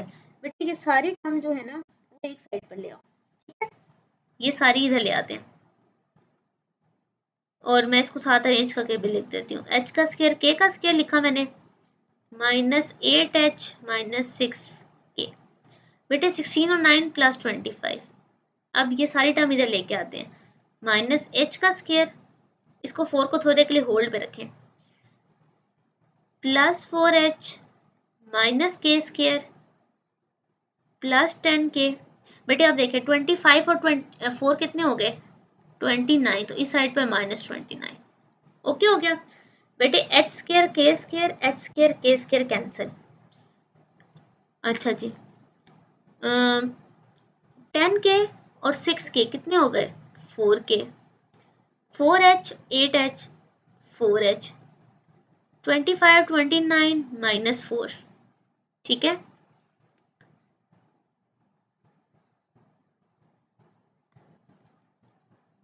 सो ये टर्म बन गई 25 और माइनस 4 इज इक्वल टू 0। बेटे सबसे पहले तो 4 कॉमन ले, 0 के साथ क्या हो जाएगा वो खत्म हो जाएगा, तो आपके पास रह जाएगा k minus h minus 1 is equal to 0। बेटे तीनों में 4 कॉमन है ना, वो 0 के साथ डिवाइड हो जाएगा। ये माइनस एच है, उस साइड पर क्या हो गया प्लस एच, और यहाँ पे क्या रह गया k माइनस 1। इसको नाम दें क्वेश्चन नंबर 1। बेटे एक इक्वेशन हमने फाइंड आउट कर लिया। एक इक्वेशन हमने कैसे फाइंड आउट की, यहाँ से रेडियस के अंदर डिस्टेंस फार्मूला लगा के। अब हम सेकंड क्या करेंगे, देखें m क्या है, मिड पॉइंट है ना, तो यहाँ पर हम निकालते हैं मिड पॉइंट। मैं यहाँ साइड पर आपको निकाल के देती हूँ इससे। बेटे मिड पॉइंट कैसे आता है, x1 plus x2 divided by 2, y1 plus y2 divided by 2। अच्छा ये मल्टीप्लाई लग रहा है, इसको ज़रा रेस करके प्लस से लिखती हूँ। ये बीच वाली टर्म जो है वो प्लस है। ओके बेटे इन दोनों के दरमियान है ना, 4 में 2 प्लस किया, क्या आ गया 6, 6 2 पे डिवाइड हुआ तो 3, उसके बाद 3 और 5 कितना हो गया 8, 8 2 पे डिवाइड हुआ तो 4। तो मिड पॉइंट मेरे पास आ गया 3,4। अच्छा जी, इसको एम ही कह देते हैं। अच्छा बेटे अब देखो, अब मुझे ये वाला डिस्टेंस पता है, एम का सी से डिस्टेंस कितना है √7। तो वो मैं यहाँ पे डिस्टेंस फार्मूला लगा लूँ और डिस्टेंस फार्मूला को किसके इक्वल लिखूंगी √7 के। ठीक है, इन दोनों के दरमियान डिस्टेंस फार्मूला h, और 3,4, यहाँ पे अब लिख देती हूँ कि 3,4 है। तो आप क्या लिखोगे h-3 का होल स्क्वायर k-4 का होल स्क्वायर, ये वाला फार्मूला। ठीक है, ताकि मेरे पास दूसरी इक्वेशन भी आ जाए। सो बच्चे मेरे पास इक्वेशन आएगी द डिस्टेंस सेंटर से एम तक का डिस्टेंस। ठीक है, तो वो है हमारे पास √7 इज इक्वल टू √h-3 का स्क्वायर k-4 का स्क्वायर। बेटे again taking square on both side, ताकि हमारे अंडर रूट्स क्या हो जाए कैंसिल।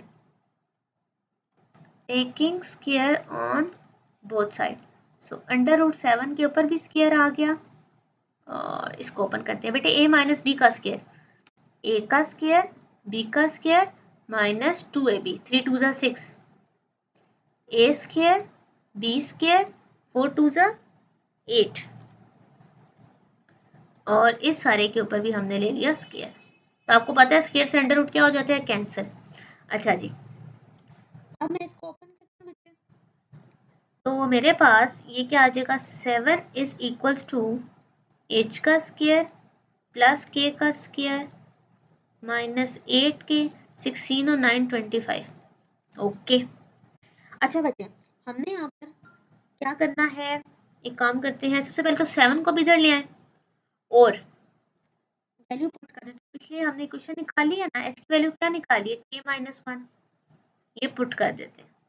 ठीक है बेटे, ये पीछे देख लें ये वाली इक्वेशन। ओके अब इसको पुट करती हूँ मैं, इसको पुट करते हैं और कलर चेंज करके करते हैं। ओके सो ये 7 भी उधर चला गया, यहाँ पे फिलहाल 0 है, h की जगह आ गया k-1 का whole square plus k square 6h 8k 25 -7, बेटे a-b का whole square, a square b square 2ab -6k plus 6 8k 25 -7। तो ये हमारे पास बना बेटे k स्क्वायर कितना हो गया 2k स्क्वायर, उसके बाद 6k 2k 8k और 8k 16k, 6 और 1 7 -7 से खत्म होकर 25।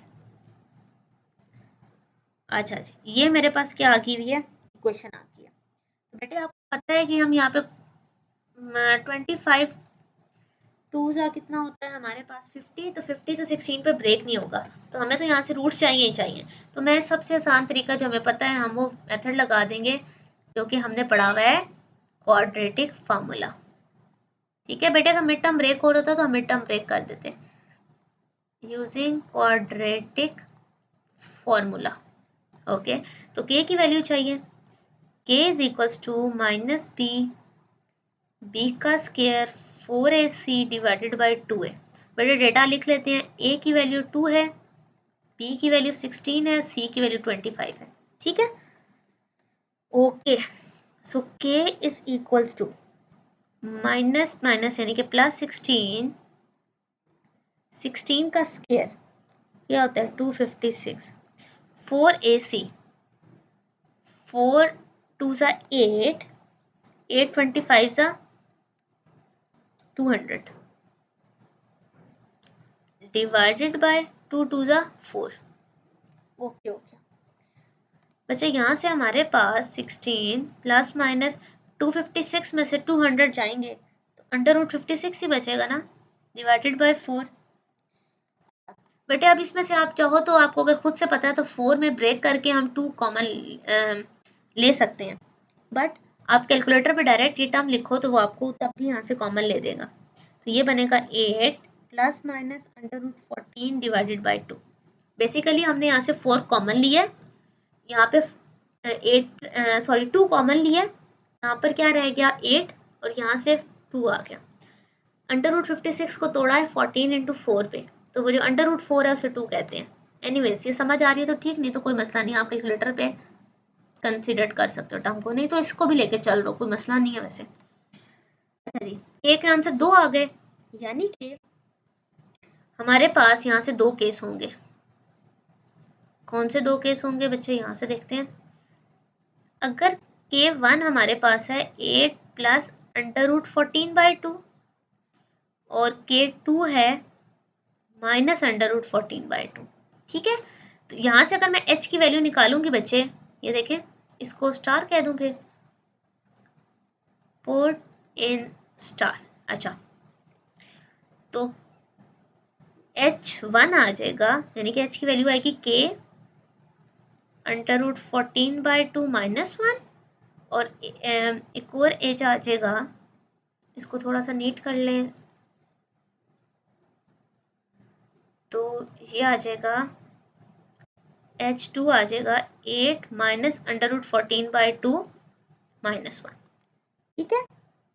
अब आप बेटे इसको डालो कैलकुलेटर पे, तो वो आपको देगा h1 दे देगा 6 प्लस अंडर रूट 14 बाई 2 और 6 माइनस अंडर रूट 14 बाय 2, ठीक है बच्चे। ओके, तो यहाँ से हमने फिलहाल h और k की वैल्यू को फाइंड आउट किया। अब हम देखते हैं कि हम नेक्स्ट क्या कर सकते हैं। हमारे पास नेक्स्ट कॉन्सेप्ट है कि हमें रेडियस चाहिए, ठीक है। तो अब हम रेडियस निकालते हैं।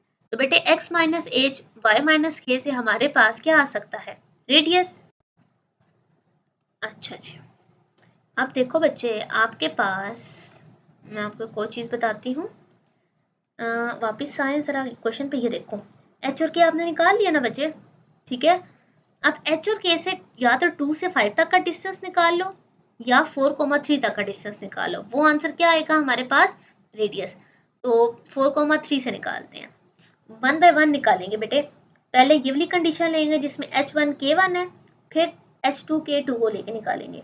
एक रेडियस इधर से आएगा और एक रेडियस दूसरी साइड से आएगा, ठीक है। एक सेकेंड, ओके चल, हमारे पास रेडियस आएगा 8 plus under root 14 by 2 minus 3 का square plus 6 plus under root 14 by 2 minus 4 का स्क्वायर, ठीक है बच्चे। मैंने सेंटर यानी कि h और k में से 4 और 3 को माइनस किया अब डिस्टेंस फार्मूला लगा के। बच्चे अब आप इसे कैलकुलेटर पर डायरेक्ट भी डाल सकते हो, बट मैं आपको यहाँ से बता देती हूँ। ये देगा आपको 9 प्लस 2 अंडर रूट 14 बाई 2 और 9 माइनस 2 अंडर रूट 14 बाई 2, और जब आप इसको मज़ीद सिंप्लीफाई करोगे तो ये आपको दे देगा 9 और 9 18 बाई 2 और यहाँ से under root 9 is equal to 3। यहाँ से बच्चे आपके पास रेडियस 3 आ जाएगा, ठीक है। आप इसको चाहें तो जितना आप ओपन करना चाहो कर सकते हो, बट मैंने आपको यहाँ से बता दिया कि क्या सोल्यूशन आपके पास एग्जिस्ट कर रहा होगा। अच्छा जी, उसके बाद अब हम दूसरा केस देखते हैं जिसमें एच और के डिफरेंट थे। वो हमारे पास रेडियस आएगा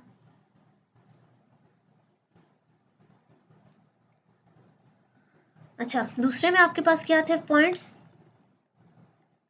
एच और के। अच्छा बच्चे देखें, अगर आप उधर से भी सॉल्व करेंगे रेडियस तो दोनों का सेम है ना, आंसर तो डिफरेंट नहीं आ सकते, तो हम एक ही कंडीशन लेके चलते हैं, दूसरे की जरूरत ही नहीं है, रेडियस ही चाहिए था, आ गया। आप चाहते तो उन 2 पॉइंट्स को लेके यूज कर लेते या इनको, मैंने अब इनको ले लिया तो यही बहुत है, रेडियस आ गया, चेंज तो हो नहीं सकता इसलिए हमें दूसरी कंडीशन चेक नहीं करनी। So equation of circle is x minus h का whole square y minus a का whole square is equals to r का स्क्वायर।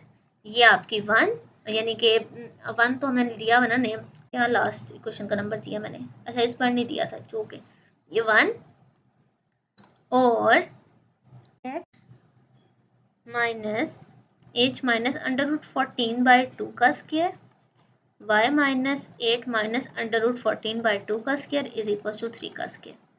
बेटे एच और के डिफरेंट आए थे ना, मैंने दोनों एच और केस यहाँ लिख दिए हैं, ठीक है, ताकि हम बता सकें कि हमारे दोनों टाइप के आंसर्स आ रहे थे।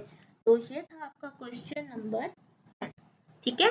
अब मूव करते हैं नेक्स्ट पार्ट की तरफ। बेटे जी क्वेश्चन नंबर 11 की अगर आप स्टेटमेंट देखो तो स्टेटमेंट मैंने लिख दी है। स्टेटमेंट आपको कहती है find the equation of a circle, आपने equation of circle find out करनी है, passes through the intersection of the circle.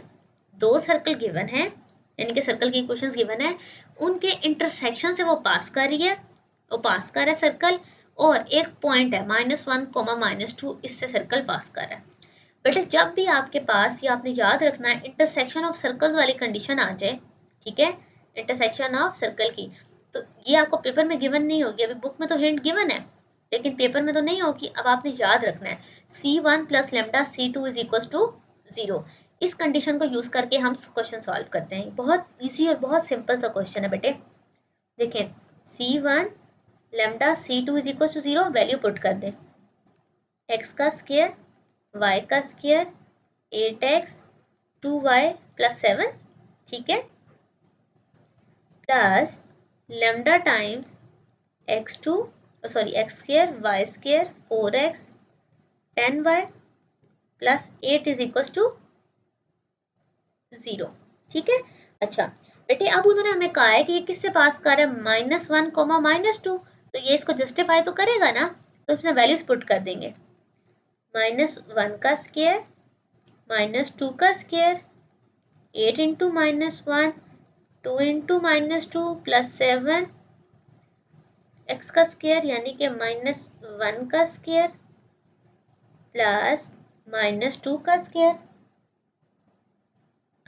अच्छा जी फिर है -4 into -1 10 into -2 plus 8 is equal to 0। अच्छा जी 1 का स्क्वायर 1 2 का स्क्वायर 4 8 1 जा 8 2 2 जा 4 प्लस 7 1 2 का square 4 plus 4 -20 plus 8 is equal to 0। बेटे इन सबको ऐड करें, 4 और 4 8 8 और 8 16 16 और 1 17 और 17 24, ठीक है।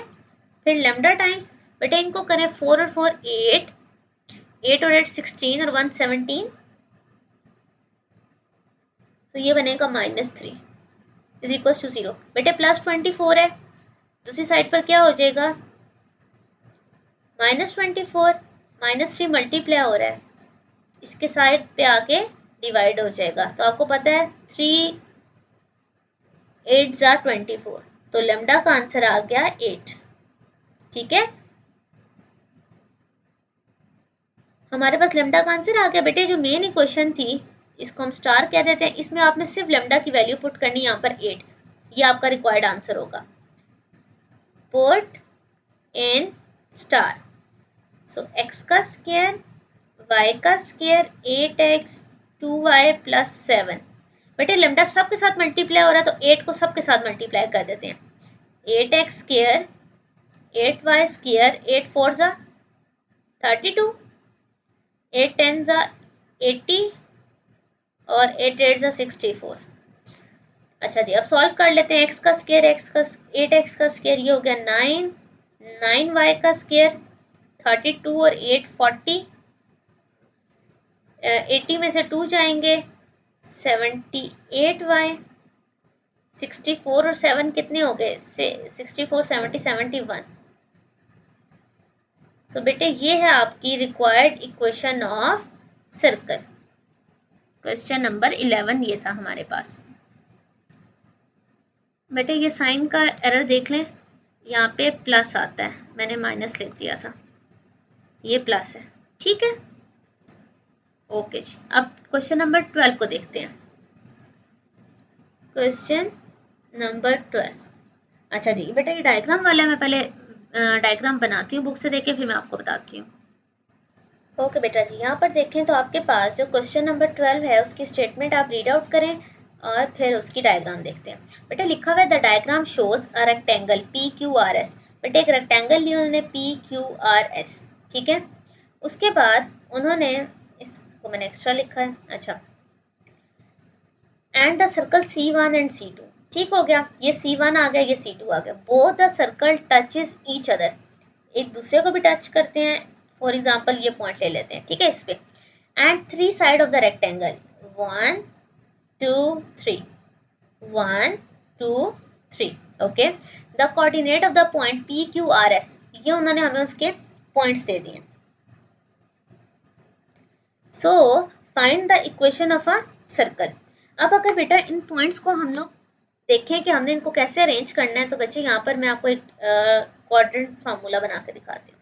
ओके बेटा सबसे पहले देखें 0 4 कहाँ लाई करेगा। पहले मैं इसको बना लेती हूँ, 1 2 3 4 5 6 7। बच्चे ये इस तरह कर इसलिए कर रही हूँ कि आपको समझ आए कि हमने यहाँ पॉइंट्स इसको किस शेप में अरेंज करना है सोल्यूशन के लिए। 3 4 5 6। अच्छा जी बेटे सबसे पहले देखें 0 और 4। 0 और 4 हमारे पास x0 और y4 ये वाला पॉइंट है, ठीक है, ये हमने P लगा दिया। अच्छा फिर है 1,1, ये वाला पॉइंट बनता है यानी कि Q। फिर है 7,3, 7 और 3, ये बनता है R। और 6,6, ये बनता है S, ठीक है। 6 और यहाँ पर क्या था 7,3, ये। तो बेटे बेसिकली हमने इस फॉर्म में इसको अरेंज करना है, यानी कि PQSR, ठीक है। तो अब मैं यहाँ पर इनके नेम्स चेंज करने लगी हूँ ताकि आपको कॉन्सेप्ट क्लियर हो जाए, ठीक है। हमने बेसिकली इसको अरेंज इस फॉर्म में करना था कि ये पूरा कोऑर्डिनेट सिस्टम पे आ जाए। कोऑर्डिनेट सिस्टम में होगा तो हम इजीली फाइंड आउट कर लेंगे। तो यहाँ पे बेटा PSQR आ गया, ओके, गॉट इट। चलें जी बेटे अब मैं आपको बताती हूँ, बहुत सिंपल बहुत इजी सा क्वेश्चन है, स्टार्ट करते हैं। अच्छा मैं अगर P से Q की लेंथ निकालूं, P से Q का डिस्टेंस निकालूं, तो क्या आएगा बेटे? PQ का डिस्टेंस क्या आने वाला है? ये है ना, इसको x1 y1 कह दो, इसको x2 y2 कह दो। अभी बताती हूँ मैंने क्यों ये डिस्टेंस फाइंड आउट करना है। आप S से R का भी निकाल सकते हो। तो 1 माइनस 0 का स्क्वायर, 1 माइनस 4 का स्क्वायर। बेटे 1 का स्क्वायर 1, माइनस 3 आ गया, 3 का स्क्वायर 9, यानी कि √10। बेटे देखो ये वाली लेंथ है, ये सेंटर है ना, ये इसी के इक्वल है। ये लाइन और ये लाइन आपस में क्या एक जितनी है ना, तो सेंटर से जो लाइन पास होती है उसको क्या कहते हैं? डायामीटर। इसका मतलब है मुझे डायामीटर मिल चुका है, वो क्या है? √10। तो अगर मैं आपसे रेडियस पूछूं, बेटे आपको ये बात पता है कि रेडियस क्या होता है? डायामीटर को 2 पे डिवाइड करते हैं, तो √10/2। सो सेंटर 1 का रेडियस और सेंटर 2 का रेडियस दोनों का क्या आ गया? √10, ठीक है बच्चे। ये लाइन भी ये लाइन एक जितनी है ना, यहाँ से तो हमारे पास रेडियस आ गए, ओके। अच्छा जी अब मैं क्या करती हूँ, ये तो मेरे पास रेडियस है। अच्छा अब देखो ये जो ये वाले पॉइंट्स हैं, अगर मैं ये पॉइंट्स फाइंड आउट करना चाहूँ, सबसे पहले मैं ये वाला पॉइंट फाइंड आउट करना चाहती हूँ। ये पॉइंट पी क्यू का क्या है? मिड पॉइंट है ना। बेटे इसको नाम दे देते हैं, मैं नाम ले देती हूँ, ए से स्टार्ट करते हैं, ये ए है। अगर मैं आपसे कहूँ कि मुझे ए फाइंड आउट करके दें, तो आप क्या कहोगे, पी, आप कहोगे ये है मिड पॉइंट किसका, पी क्यू का। आए मिड पॉइंट निकालते हैं, पी क्यू, ये पी है ये क्यू है, वो क्या होता है 0 + 1 डिवाइडेड बाई 2, 4 + 1 डिवाइडेड बाई 2, ये बना 1/2 और 3/2। बेटा ये पॉइंट है 1/2 और 3/2। ओके हो गया। अच्छा अब एस से आर का मिड पॉइंट निकालते हैं, इसको मैं नाम दे देती हूँ बी का। बेटे बी है हमारे पास मिड पॉइंट एस और आर का। अच्छा बच्चे ऊपर रेडियस का आपका ये भी कंसर्न होगा कि मैम दिखने में तो ये शेप में डिफरेंस आ रहा है, आप एस से आर का डिस्टेंस निकालोगे तो वो √10 ही आएगा, ठीक है, आप निकाल के चेक कर सकते हो, तो रेडियस दोनों का सेम है। अच्छा जी mid point of S R, ये एस और आर है, तो 7 + 6 कितना हो गया 13, 13/2, 6 और 3 9/2। तो बेटे बी का पॉइंट भी हमें पता चल गया। अब यहाँ लिखूंगी तो मजीद गंदा होगा, तो एनीवेज डायग्राम खराब लगेगी। अच्छा अब देखें तो जो ये वाला पॉइंट है डी, ये डी इन दोनों का मिड पॉइंट है, ऐसा ही है ना, जो डी है वो ए बी का मिड पॉइंट है। तो अगर मैं आपसे कहूँ मुझे डी फाइंड आउट करके दें, तो आप क्या कहोगे कि मैम ये तो मिड पॉइंट है किसका, ए और बी का, ये ए है और ये बी है, यानी कि 1/2 13/2 डिवाइडेड बाई 2, 3/2 और 9/2 डिवाइडेड बाई 2। ठीक हो गया बच्चे, ये आपके पास बनता है 14/2 यानी कि 14/2 यानी कि 7, तो टोटल बन गया 7/2। 9 10 11 12, 12/2 6, 6/2 3, हमें डी भी पता चल गया। अच्छा अब बताएं ये जो C1 है, C1 यानी कि सर्कल 1 के सेंटर को बेटा मैंने C1 कह दिया, ये सेंटर चाहिए ना, ये सेंटर किसका मिड पॉइंट है, ए एंड डी का, मिड पॉइंट ऑफ ए और डी। चलिए निकालते हैं, बेटा ए है ये और डी आपने निकाला 1/2 और 7/2, ठीक है, इसका मिड पॉइंट फाइंड आउट करें। ओके बेटा जी। अच्छा ए और डी का मिड पॉइंट, बेटे यहाँ पर ए और डी, अच्छा यहाँ पे बेटे देखो मैंने छोटा सा एरर किया, 4 और 1 5 होता है, तो ये 5/2 हो गया, और फिर मैंने इसको कहाँ पे सॉल्व किया है, चले साथ साथ इसको थोड़ा सा बेटा करेक्ट कर लेते हैं, ये 5/2 है, ठीक है। अच्छा फिर उसके बाद हमने इसको कहाँ पे यूज़ किया, ए और बी में, यहाँ पे 3/2 नहीं 5/2 आएगा, ठीक है, 9 और 10 14 और 7, ये आ जाएगा 7/2, ठीक है। ओके जी 7/2 और 7/2, आप इसको आगे चलाते हैं बेटे, ए और डी का मिड पॉइंट 1/2 + 7/2 डिवाइडेड बाई 2 और 5/2 + 7/2 डिवाइडेड बाई 2, ठीक है। सो सेंटर 1 आ गया, 7 1 8, 8/2 यानी कि 4, और 4 फिर 2 पे डिवाइड हुआ तो 2 आ गया, 7 5 12, 12 2 पे डिवाइड हुआ 6, 6 2 पे डिवाइड हुआ तो 3, तो जो सेंटर सर्कल 1 का सेंटर है वो है 2,3। ओके अच्छा जी अब हम निकालते हैं सेंटर 2, बेटे ये डी और बी का मिड पॉइंट है, mid point of D and B. अच्छा जी फाइंड आउट करते हैं बेटा, ये डी और ये बी, 13/2 और 7/2 डिवाइडेड बाई 2, 9/2 7/2 डिवाइडेड बाई 2, बेटे 13 और 7 कितने हो गए 20, 22 पे डिवाइड होगा तो 10, 10 2 पे डिवाइड होगा तो 5, 9 और 17 16, 16 2 पे डिवाइड हुआ तो 8, 8 2 पे डिवाइड हुआ तो 4।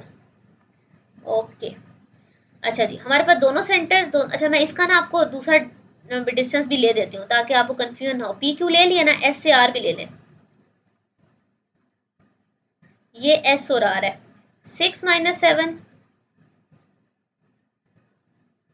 और 6 - 3 का स्क्वायर, बेटे 6 में से 7 गए तो 1 का स्क्वायर 1, 6 में 3 गए 3 का स्क्वायर 9, तो √10 है।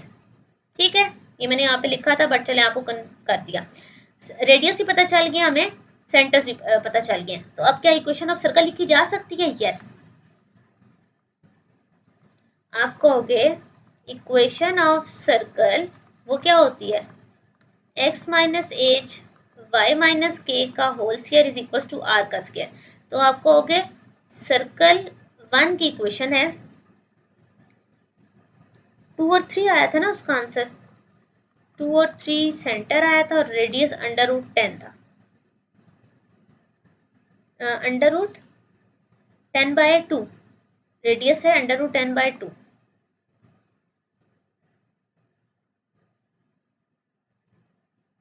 ठीक है, radius of C1 is equal to radius of C2 √10/2। Okay जी। सो x माइनस 2 का स्क्वायर y माइनस 3 का स्क्वायर इज इक्वल टू √10/2 का स्क्वायर। और यहाँ पर बेटा मैं सर्कल 2 की भी इक्वेशन लिख देती हूँ। उसके लिए सेंटर आया था आपके पास 5 और 4, सेंटर आया था 5 और 4, रेडियस आपके पास फिर भी √10/2 आया था। सो इक्वेशन आ गई x माइनस 5 का स्क्वायर y माइनस 4 का स्क्वायर √10/2 का होल स्क्वायर। ठीक है बेटा, इक्वेशंस आपके पास आ गए हैं, बस अब आपने इसको ओपन करके थोड़ा सा मॉडिफाई करना है। ठीक है, सोल्यूशन ये आपका आ गया। तो a का स्क्वायर b का स्क्वायर 2ab, a का स्क्वायर b का square minus 2ab is equal to, बेटा 10 का अंडर रूट है ना, वो तो खत्म होकर 10 रह गया, 2 का स्क्वायर 4 होता है। इधर भी देख लें, x का स्क्वायर b का स्क्वायर 2ab, a का स्क्वायर b का स्क्वायर माइनस 2ab, √10 के स्क्वायर से तो कैंसिल हो गया, डिवाइडेड बाय 4। बेटे ये 4 डिवाइड हो रहा है, इन सब के साथ क्या हो जाएगा? मल्टीप्लाई। तो ये क्या आ जाएगा? 4x का स्क्वायर प्लस 16, 2 2 जा 4 और 4 4 जा 16, 4y का स्क्वायर, सॉरी हाँ ठीक है, 9 4 जा 36, 3 2 जा 6, 6 4 जा 24y, बेटे इक्वल टू 10। ये भी 4 यहाँ आ जाएगा, 4x का स्क्वायर प्लस 100, 5 2 जा 10, 10 4 जा 40, 16 4 जा 64, 4 2 जा 8, 8 4 जा 32। बेटा ये प्लस 10 हो रहा है, यहाँ के माइनस हो जाएगा और इसको अरेंज कर ले। 4x का स्क्वायर 4y का स्क्वायर माइनस 14x 24y, बेटे 36 और 16, 3 और 1 4, ये बन गया 52, और 52 में से 10 माइनस होंगे तो 42 इज इक्वल टू 0। यहाँ पर देखें 4x का स्क्वायर 4y का square minus 40x minus 32y, बेटे 100 और 64, 164, उसमें से 10 माइनस हो जाएगा 154। ठीक है,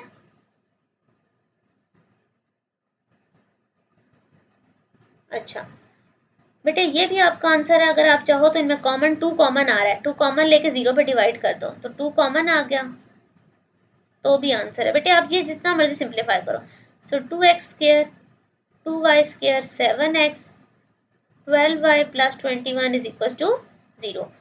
और बेटे वो 2 कहाँ जाएगा? 0 के साथ खत्म हो जाता है, यहाँ से भी कॉमन ले लें 2, 2x स्क्वायर 2y स्क्वायर, 2 से 20 आ गया, 2 से 16 आ गया, और ये 2 से गया 2 7 जा 14 और एक 15 77। ठीक है, सो बेटे ये था आपका रिक्वायर्ड आंसर। उन्होंने आपसे कहा था इक्वेशन ऑफ सर्कल दें, तो आपने दोनों equation of circle 1 by 1 find out कर लिए। ठीक है मेरा बेटा। बेटे क्वेश्चन की स्टेटमेंट अगर आप रीड करें तो क्वेश्चन नंबर 13 में आपके पास डेटा गिवन है, एक सर्कल है जिसका सेंटर क्या है? 0 1। डायग्राम भी बना लेते हैं। एक सर्कल जिसका सेंटर है 0, 1, okay, and a line touches a circle, कोई लाइन है वो सर्कल को टच कर रही है। चलें यहाँ पे एक लाइन बना लेते हैं, इसने सर्कल को टच किया यहाँ पे। अच्छा, the point 3,5 lies on the line, 3,5 इस लाइन के ऊपर लाई करता है। अब क्या वो ये वाला पॉइंट है जहाँ पे सर्कल को टच कर रहा है, या वो कहीं और लाई कर रहा है? अभी के लिए उन्होंने सिर्फ ये कहा है कि वो 3,5 है। The distance between P and the centre is 5 time radius. अगर वो यहाँ पर होता वो तो सिंपल रेडियस होता, उन्होंने कहा है 5 टाइम रेडियस है। इसका मतलब है कि वो यहाँ कहीं दूर लाई कर रहा है, फॉर एग्जाम्पल यहाँ पर लाई कर रहा है। ठीक है, अगर वो यहाँ पर कहीं लाई कर रहा है, अच्छा वैसे ये पॉजिटिव नंबर है, इस साइड पे लाई करवा लेते हैं। दिखने में लग रहा है ना, ये हमने पॉजिटिव 0 1 लिया हुआ है, तो ये नेगेटिव वाली जगह होती है। चलें ऐसे कर लेते हैं। ओके ठीक है, ये डिस्टेंस कितना है? 5 टाइम रेडियस के इक्वल है। ये 0,1 है पॉइंट। ठीक है बच्चे, अच्छा find the equation of a circle, इस सर्कल की इक्वेशन निकालें and the point where it touches the circle, और ये वाला पॉइंट निकालें। हम इसको नाम, ये तो P गिवन है ना, इसको नाम दे दें Q का। ठीक है, तो हमें बेसिकली एक Q चाहिए और इस इक्वेशन की एक सर्कल की इक्वेशन चाहिए। ओके स्टार्ट करते हैं बेटे। सबसे पहले इस P से C तक का डिस्टेंस 5 आ रहा है ना, सबसे पहले डिस्टेंस लेते हैं, डिस्टेंस ऑफ PC। ओके बेटा, PC का डिस्टेंस 5 आ रहा है और हम इसके अंदर फार्मूला में पुट करते हैं x1 y1 x2 y2। बेटे 3 माइनस 0 का स्क्वायर, 5 माइनस 1 का स्क्वायर, 3 में से 0 गए 3, 3 का स्क्वायर 9, 5 में से 1 गया 4, 4 का स्क्वायर 16, ये बन गया अंडर द रूट 25 और ये है 5। इस साइड पर क्या है 5r और इसके सोल्यूशन से आया 5। तो आप बताएं r का आंसर क्या हो गया? 1। तो रेडियस क्या है 1 और सेंटर क्या है 0,1। तो क्या इक्वेशन ऑफ अ सर्कल लिखी जा सकती है? यस। इक्वेशन का क्या फॉर्मूला है? x माइनस एच का स्क्वायर y माइनस के का square is equal to r का स्क्वायर। बेटे ये h है और ये k है, तो ये बनेगी x माइनस 0 का स्क्वायर y माइनस 1 का स्क्वायर इज इक्वल टू 1 का स्क्वायर। तो इसको अगर आप ओपन करो बेटे, ये तो x रह जाएगा, यहाँ पे फॉर्मूला ओपन हो जाएगा a square b square 2ab, ये +1 है इधर चले अभी 1 लिखते हैं। बेटे ये +1 है, ये -1, ये कैंसिल हो गया। तो आपके पास जो सर्कल ऑफ इक्वेशन उन्होंने पूछी है वो ये आ गई। पहली बात तो हमने फाइंड आउट कर ली, बहुत इजी थी, सिंपल। सेकंड उन्होंने कहा है कि अब ये पॉइंट फाइंड आउट करें Q, यानी कि इसके जो कोऑर्डिनेट्स हैं ए बी कर लें। हमें किसी तरह ये ए बी के पॉइंट्स चाहिए। ओके हो गया, चलें जी इसको फाइंड आउट करते हैं और आप देखते हैं कि इसके लिए हम क्या टेक्निक यूज कर सकते हैं। बेटे सबसे पहली बात, ये पॉइंट अब सर्कल पे तो लाई कर रहा है, अगर ये सर्कल पे लाई कर रहा है तो इस सर्कल की इक्वेशन को सेटिस्फाई करता है। ठीक है, अगर ए बी लाई कर रहा है किस पे? सर्कल पे, सो इसके अंदर भी ए बी को जस्टिफाई होना चाहिए, यानी कि ए का स्क्वायर बी का square minus 2b is equal to 0। ये 1 कह दें, ये 2 कह दें। ठीक है, ये बात यहाँ से हमारे पास आ गई। अच्छा, एक सिचुएशन तो हमने निकाली बेटे, अब हमारे पास एक और जो है ना, यहाँ से ऐसे कर लेते हैं, अब हमें एक और इक्वेशन चाहिए। अच्छा, आपको पता है कि जो एक पॉइंट से टच करके सॉरी जो लाइन गुजरती है उसको कौन सी लाइन कहते हैं? Tangent line. अभी मैंने आपको पढ़ाया था पिछले क्वेश्चन में। बेटा उसी के जो यहाँ पे लाइन परपेंडिकुलर लाइन ड्रॉ होती है ना, ये जो सी से क्यू है, इसको हम नॉर्मल लाइन कहते हैं। खैर ये आगे हम कॉन्सेप्ट पढ़ेंगे, अभी के लिए आप देखो सी से क्यू की स्लोप और ये जो क्यू पी वाली स्लोप है, ये लाइन, ये क्यू पॉइंट है ना, चलिए इसको लाइन कह देना। ये लाइन है और जो ये लाइन है, ये दोनों आपस में क्या है? परपेंडिकुलर है। ओके, तो इसका मतलब ये हुआ कि जो सी से क्यू की स्लोप है वो पी से क्यू की स्लोप के प्रोडक्ट के इक्वल होगी। बच्चे कैसे? ये देखें, सबसे पहले आप स्लोप निकालें, सी से क्यू की स्लोप, बेटे ये सी और ये क्यू, ठीक है। तो b minus one divided by a minus zero, ये आ गई b minus one divided by a। Okay, फिर स्लोप निकालते हैं, ये जो हमारे पास है पी क्यू की, ठीक है। तो इधर लिख लें b माइनस फाइव और a माइनस थ्री। बेटे आपकी मर्जी है, 5 माइनस बी 3 माइनस ए लिखोगे तो भी आंसर सेम आता है। मैंने इसलिए बी और ए पहले लिख दिया कि ऊपर मैंने बी ए पहले लिखा हुआ था। दो स्लोप्स आ गई। बेटे ये लाइन और ये लाइन आपस में क्या है, परपेंडिकुलर। सो m1 m2 का प्रोडक्ट -1 के इक्वल होगा। तो मैं यहां से कह सकती हूँ b minus one by a b minus five by a minus three is equals to -1। बेटे यहाँ तक कोई एरर? मैंने अभी तक क्या किया है, मैंने सिर्फ दोनों स्लोप्स निकाल के उनको -1 लिखा। बेटे अब मैं b minus one b minus five इनको मल्टीप्लाई करूंगी a into A minus three, ठीक है। और ये दोनों टर्म यहाँ डिवाइड हो रही है, 1 के साथ क्या हो जाएंगी, मल्टीप्लाई। आए अब इसको मल्टीप्लाई करते हैं।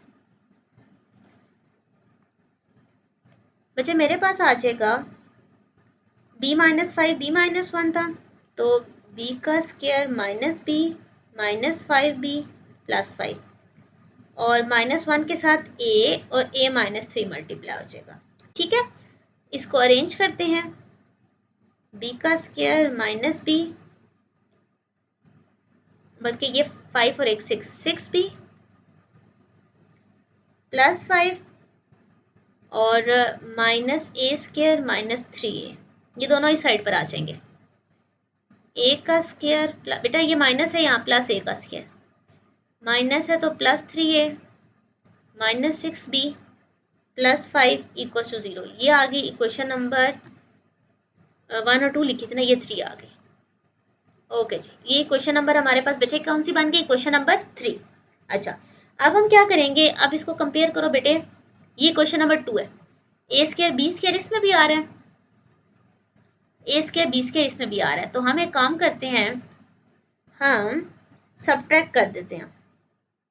बल्कि अगर हम इन दोनों को डील करेंगे तो हमारे पास क्या आंसर आएगा, चलें ठीक है, ओके करते हैं। सब्ट्रैक्ट इक्वेशन 2 एंड 3, ठीक है। So a square plus b square plus 3a minus 6b plus 5, ये वाली लिखी, माइनस कर दी दूसरी इक्वेशन, ठीक है।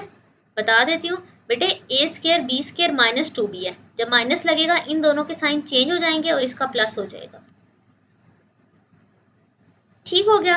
अब देखते हैं, ए स्क्वायर बी स्क्वायर कैंसिल हो गया, यहाँ से मेरे पास क्या रह गया, 3a minus 4b is equals to, बेटे यहाँ पर हमारे पास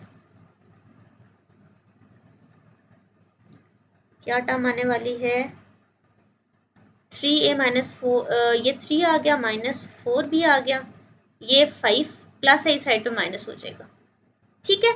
अच्छा जी, यहाँ से अगर मैं आपसे कहूँ कि मुझे a की वैल्यू बताएं तो आप क्या वैल्यू बताएंगे, इसको क्या, चले इसको क्वेश्चन नंबर 4 कह दें, हम यहाँ से a की वैल्यू फाइंड आउट करते हैं, -5b plus 4b divided by 3, ठीक है। ओके, ये मेरे पास आ गई a की वैल्यू 3a, ओके सही हो गया। अब आगे इसको कंटिन्यू करते हैं। ओके बेटा जी, यहाँ पर आप देखो तो माइनस माइनस प्लस 3a था, तो इस साइड पे वो माइनस हो गया, ठीक है। ये माइनस और ये माइनस, ये माइनस इस साइड पर ले जाएं तो इनके साइन चेंज हो जाएंगे, 5 माइनस 4b बाई 3, ये आ गई आपके पास बच्चे a की वैल्यू, ठीक। जब हमारे पास a की वैल्यू आ चुकी है तो मैं इसको किस में पुट कर दूंगी, इक्वेशन नंबर 4 में, put in equation number,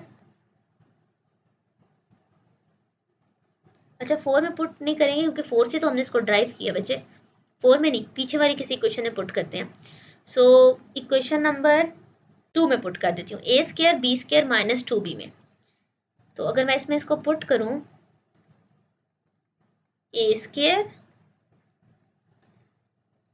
plus b square minus 2b is equal to 0। ठीक हो गया बच्चे। अब फार्मूला ओपन करते हैं। 5 का स्क्वायर 25, 16 बी स्क्वायर माइनस 5 4 ज़ा 20, 22 ज़ा 40। 3 का स्क्वायर बेटे हमारे पास डिनोमिनेटर में क्या आ गया, 9। अच्छा, थ्रू आउट 9 एलसीएम ले लेते हैं। 9 बी स्क्वायर 9 2 ज़ा 18b। बेटा होल 9 है ना, चलो मैं लिख भी देती हूँ, अगले स्टेप में ये 0 के साथ ख़त्म हो जाएगा। इसको अगर आप देखो बच्चे तो 16 और 9 25 बी स्क्वायर, 16 और 25 तो हो गए। अब 40 और 18 कितने हो गए, 58 बी। 25 सिंपल ही है, ठीक है, इक्वल टू 0। बेटे आप देखेंगे आपके पास कौन सी फॉर्म बन गई है, क्वाड्रेटिक इक्वेशन है। मिड टर्म ब्रेक हम इसे, मिड टर्म ब्रेक ये नहीं होगी, ठीक है, तो हम इस पर क्वाड्रेटिक फार्मूला लगाते हैं। बेटा ए की वैल्यू 25 लेंगे, बी की वैल्यू 58 के साथ माइनस और सी 25। ठीक है, अब मैं इसके ऊपर वैल्यू लगाती हूँ। ठीक है, so b is equal to minus into minus यानी कि प्लस 58 अंडर द रूट 58 का square minus 4ac divided by 2 है। ठीक है बच्चे, मैंने ये टर्म डाल दी।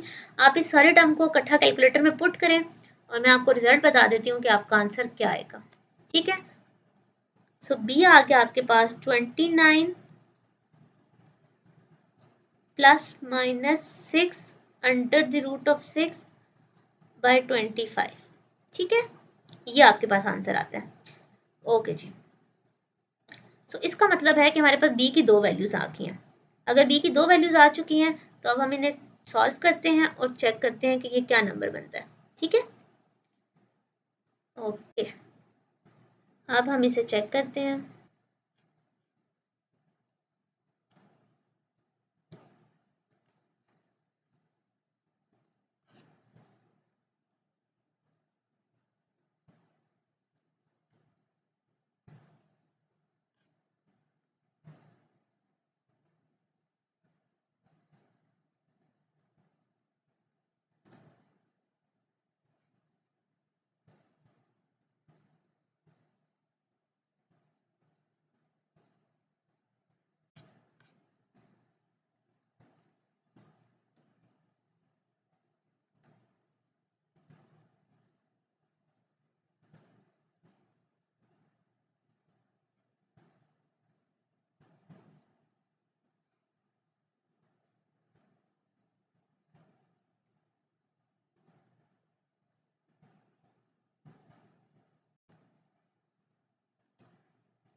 सो हमारे पास यहाँ पर बेटा देखें, b की वैल्यू थी 1.75, ए के अंदर पुट की तो माइनस 6.7 आ गया।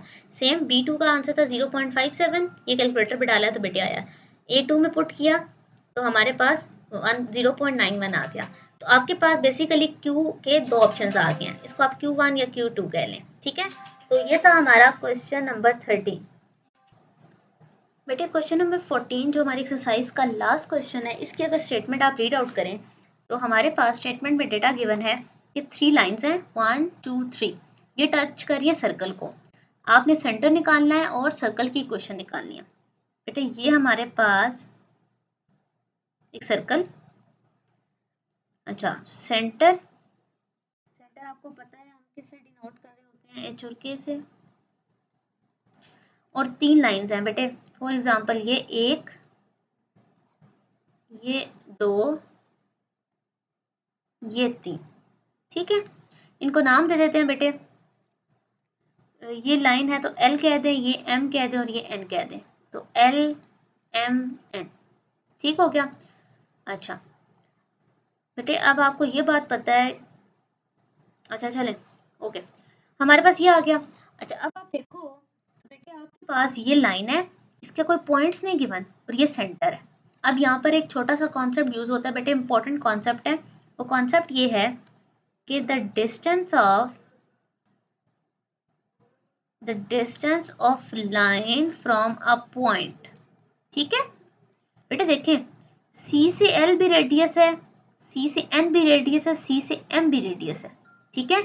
अगर मुझे ये डिस्टेंस पता चल जाए तो इस डिस्टेंस का क्या नाम है, रेडियस ही होगा ना बच्चे। तो मैं यहाँ से क्या करती हूँ कि इस लाइन का इस पॉइंट से डिस्टेंस निकालती हूँ। तो हमने अभी तक ऐसा कोई फार्मूला नहीं पढ़ा जिससे हम लाइन और पॉइंट का फार्मूला निकालें। तो अब मैं आपको पढ़ाती हूँ कि वो क्या फार्मूला होता है। बेटे अगर आपके पास लाइन है ए एक्स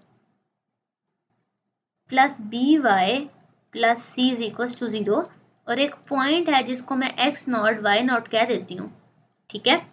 तो डिस्टेंस का फार्मूला है a x naught b y naught plus c magnitude मतलब absolute divided by a square plus b square.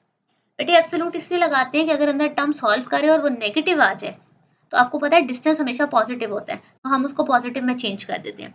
चले आए लगाएं फार्मूला। फार्मूला लगाने से पहले बेटे मैं आपको इक्वेशन बना देती हूँ ताकि हम उसी पे लगाएं।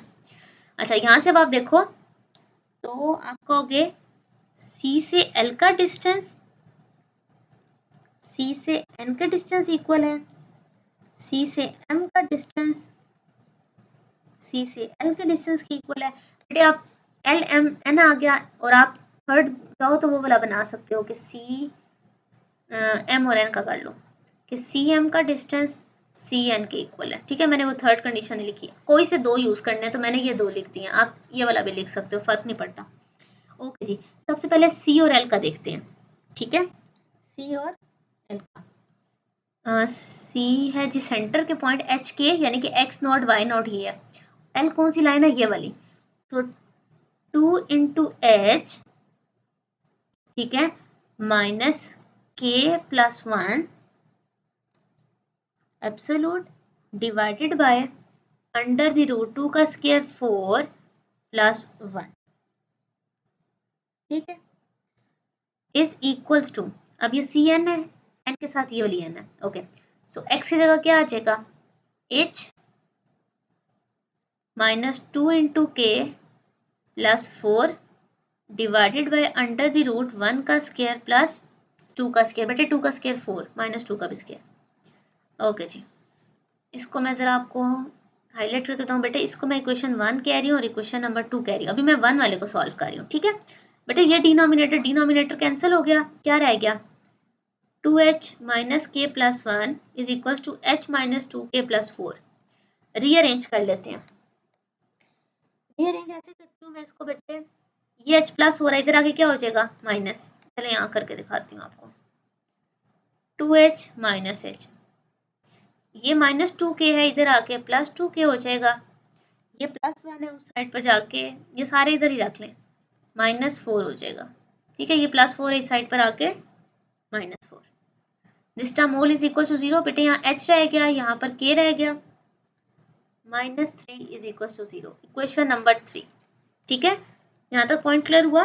मैंने क्या किया है कि डिस्टेंस फार्मूला लगाया है, कौन सा डिस्टेंस फार्मूला, पॉइंट से लाइन तक का डिस्टेंस फार्मूला, ठीक है। अब जब मैंने ये point two line distance formula लगा लिया है, अब हम इस 2 वाली को सॉल्व करते हैं, एक इक्वेशन इधर से भी आ जाएगी, ओके यहाँ से करते हैं, ओके। अब m के साथ करना है, ये रहा m, तो 2h प्लस के माइनस 3 डिवाइडेड बाय 4 प्लस 1 और l के साथ ये रहा l, 2h minus k plus 1 4 + 1। ठीक है, डिनोमिनेटर तो कैंसिल हो गए। 2h + k - 3, 2h - k + 1। बेटा इन सबको इधर ले आओ। -2h + k - 1 = 0। यहाँ पर आ गया 2k - 4 = 0। बेटे उस साइड पर जाके +4, तो k का आंसर आ गया 2। अच्छा, k का आंसर अगर 2 आ गया तो किसी भी इक्वेशन में पुट कर ले। मैं इक्वेशन 3 में पुट कर देती हूँ। आप कहोगे k = 2 put in 3, h + k - 3 = 0। इसके अंदर अब हम क्या करेंगे, k की वैल्यू को पुट कर।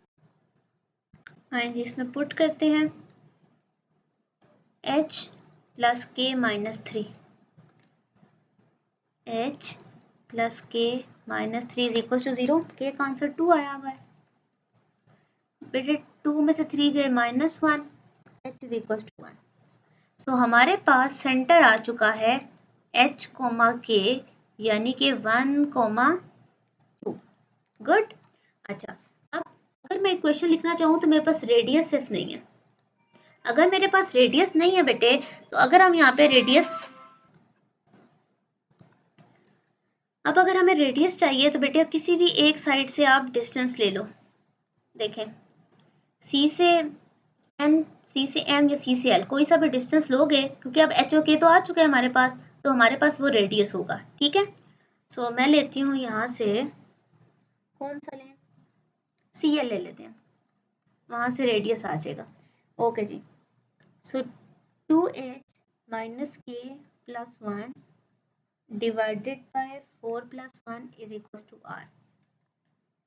ये 2h - k + 1 वाला। ठीक है, सो h की वैल्यू डालते हैं, k की वैल्यू डाल दी, 4 और 1 5, तो बेटे 2 में से 2 गए 0 + 1, तो r = 1/√5। यहाँ से रेडियस भी आ गया। ओके, तो अब हमने क्या करना है, हमें सेंटर फाइंड आउट करना था पार्ट ए में, और पार्ट बी उन्होंने कहा था कि इक्वेशन भी फाइंड आउट करें। तो अब हम फाइंड आउट करते हैं अपनी सर्कल की इक्वेशन। सर्कल की इक्वेशन है हमारे पास x - h का स्क्वायर, y - k का स्क्वायर = r का स्क्वायर। अब बस इसमें वैल्यूज पुट करें, उसको मॉडिफाई कर लें। x - 1 का स्क्वायर, y - 2 का स्क्वायर = √5 का स्क्वायर। a - b का होल स्क्वायर है, तो फार्मूला ओपन हो जाएगा, यहाँ पर भी फार्मूला ओपन हो जाएगा। बेटे √5 का स्क्वायर 5, ये डिवाइड हो रहा है, इस साइड पर आके क्या हो जाएगा, मल्टीप्लाई। ये 2y है, तो 5x square 10x + 5, 5y square 20, 10y - 1। बेटे ये +1 हो रहा है ना, इस साइड में -1 हो जाएगा। इसको थोड़ा सा सॉल्व करें। हमारे पास 525 हो गया, -1 24। सो ये है आपका रिक्वायर्ड सोल्यूशन। तो यहाँ पर हमारी एक्सरसाइज 7.1 कंप्लीट होती है। ठीक है, ओके जी, अल्लाह हाफिज़।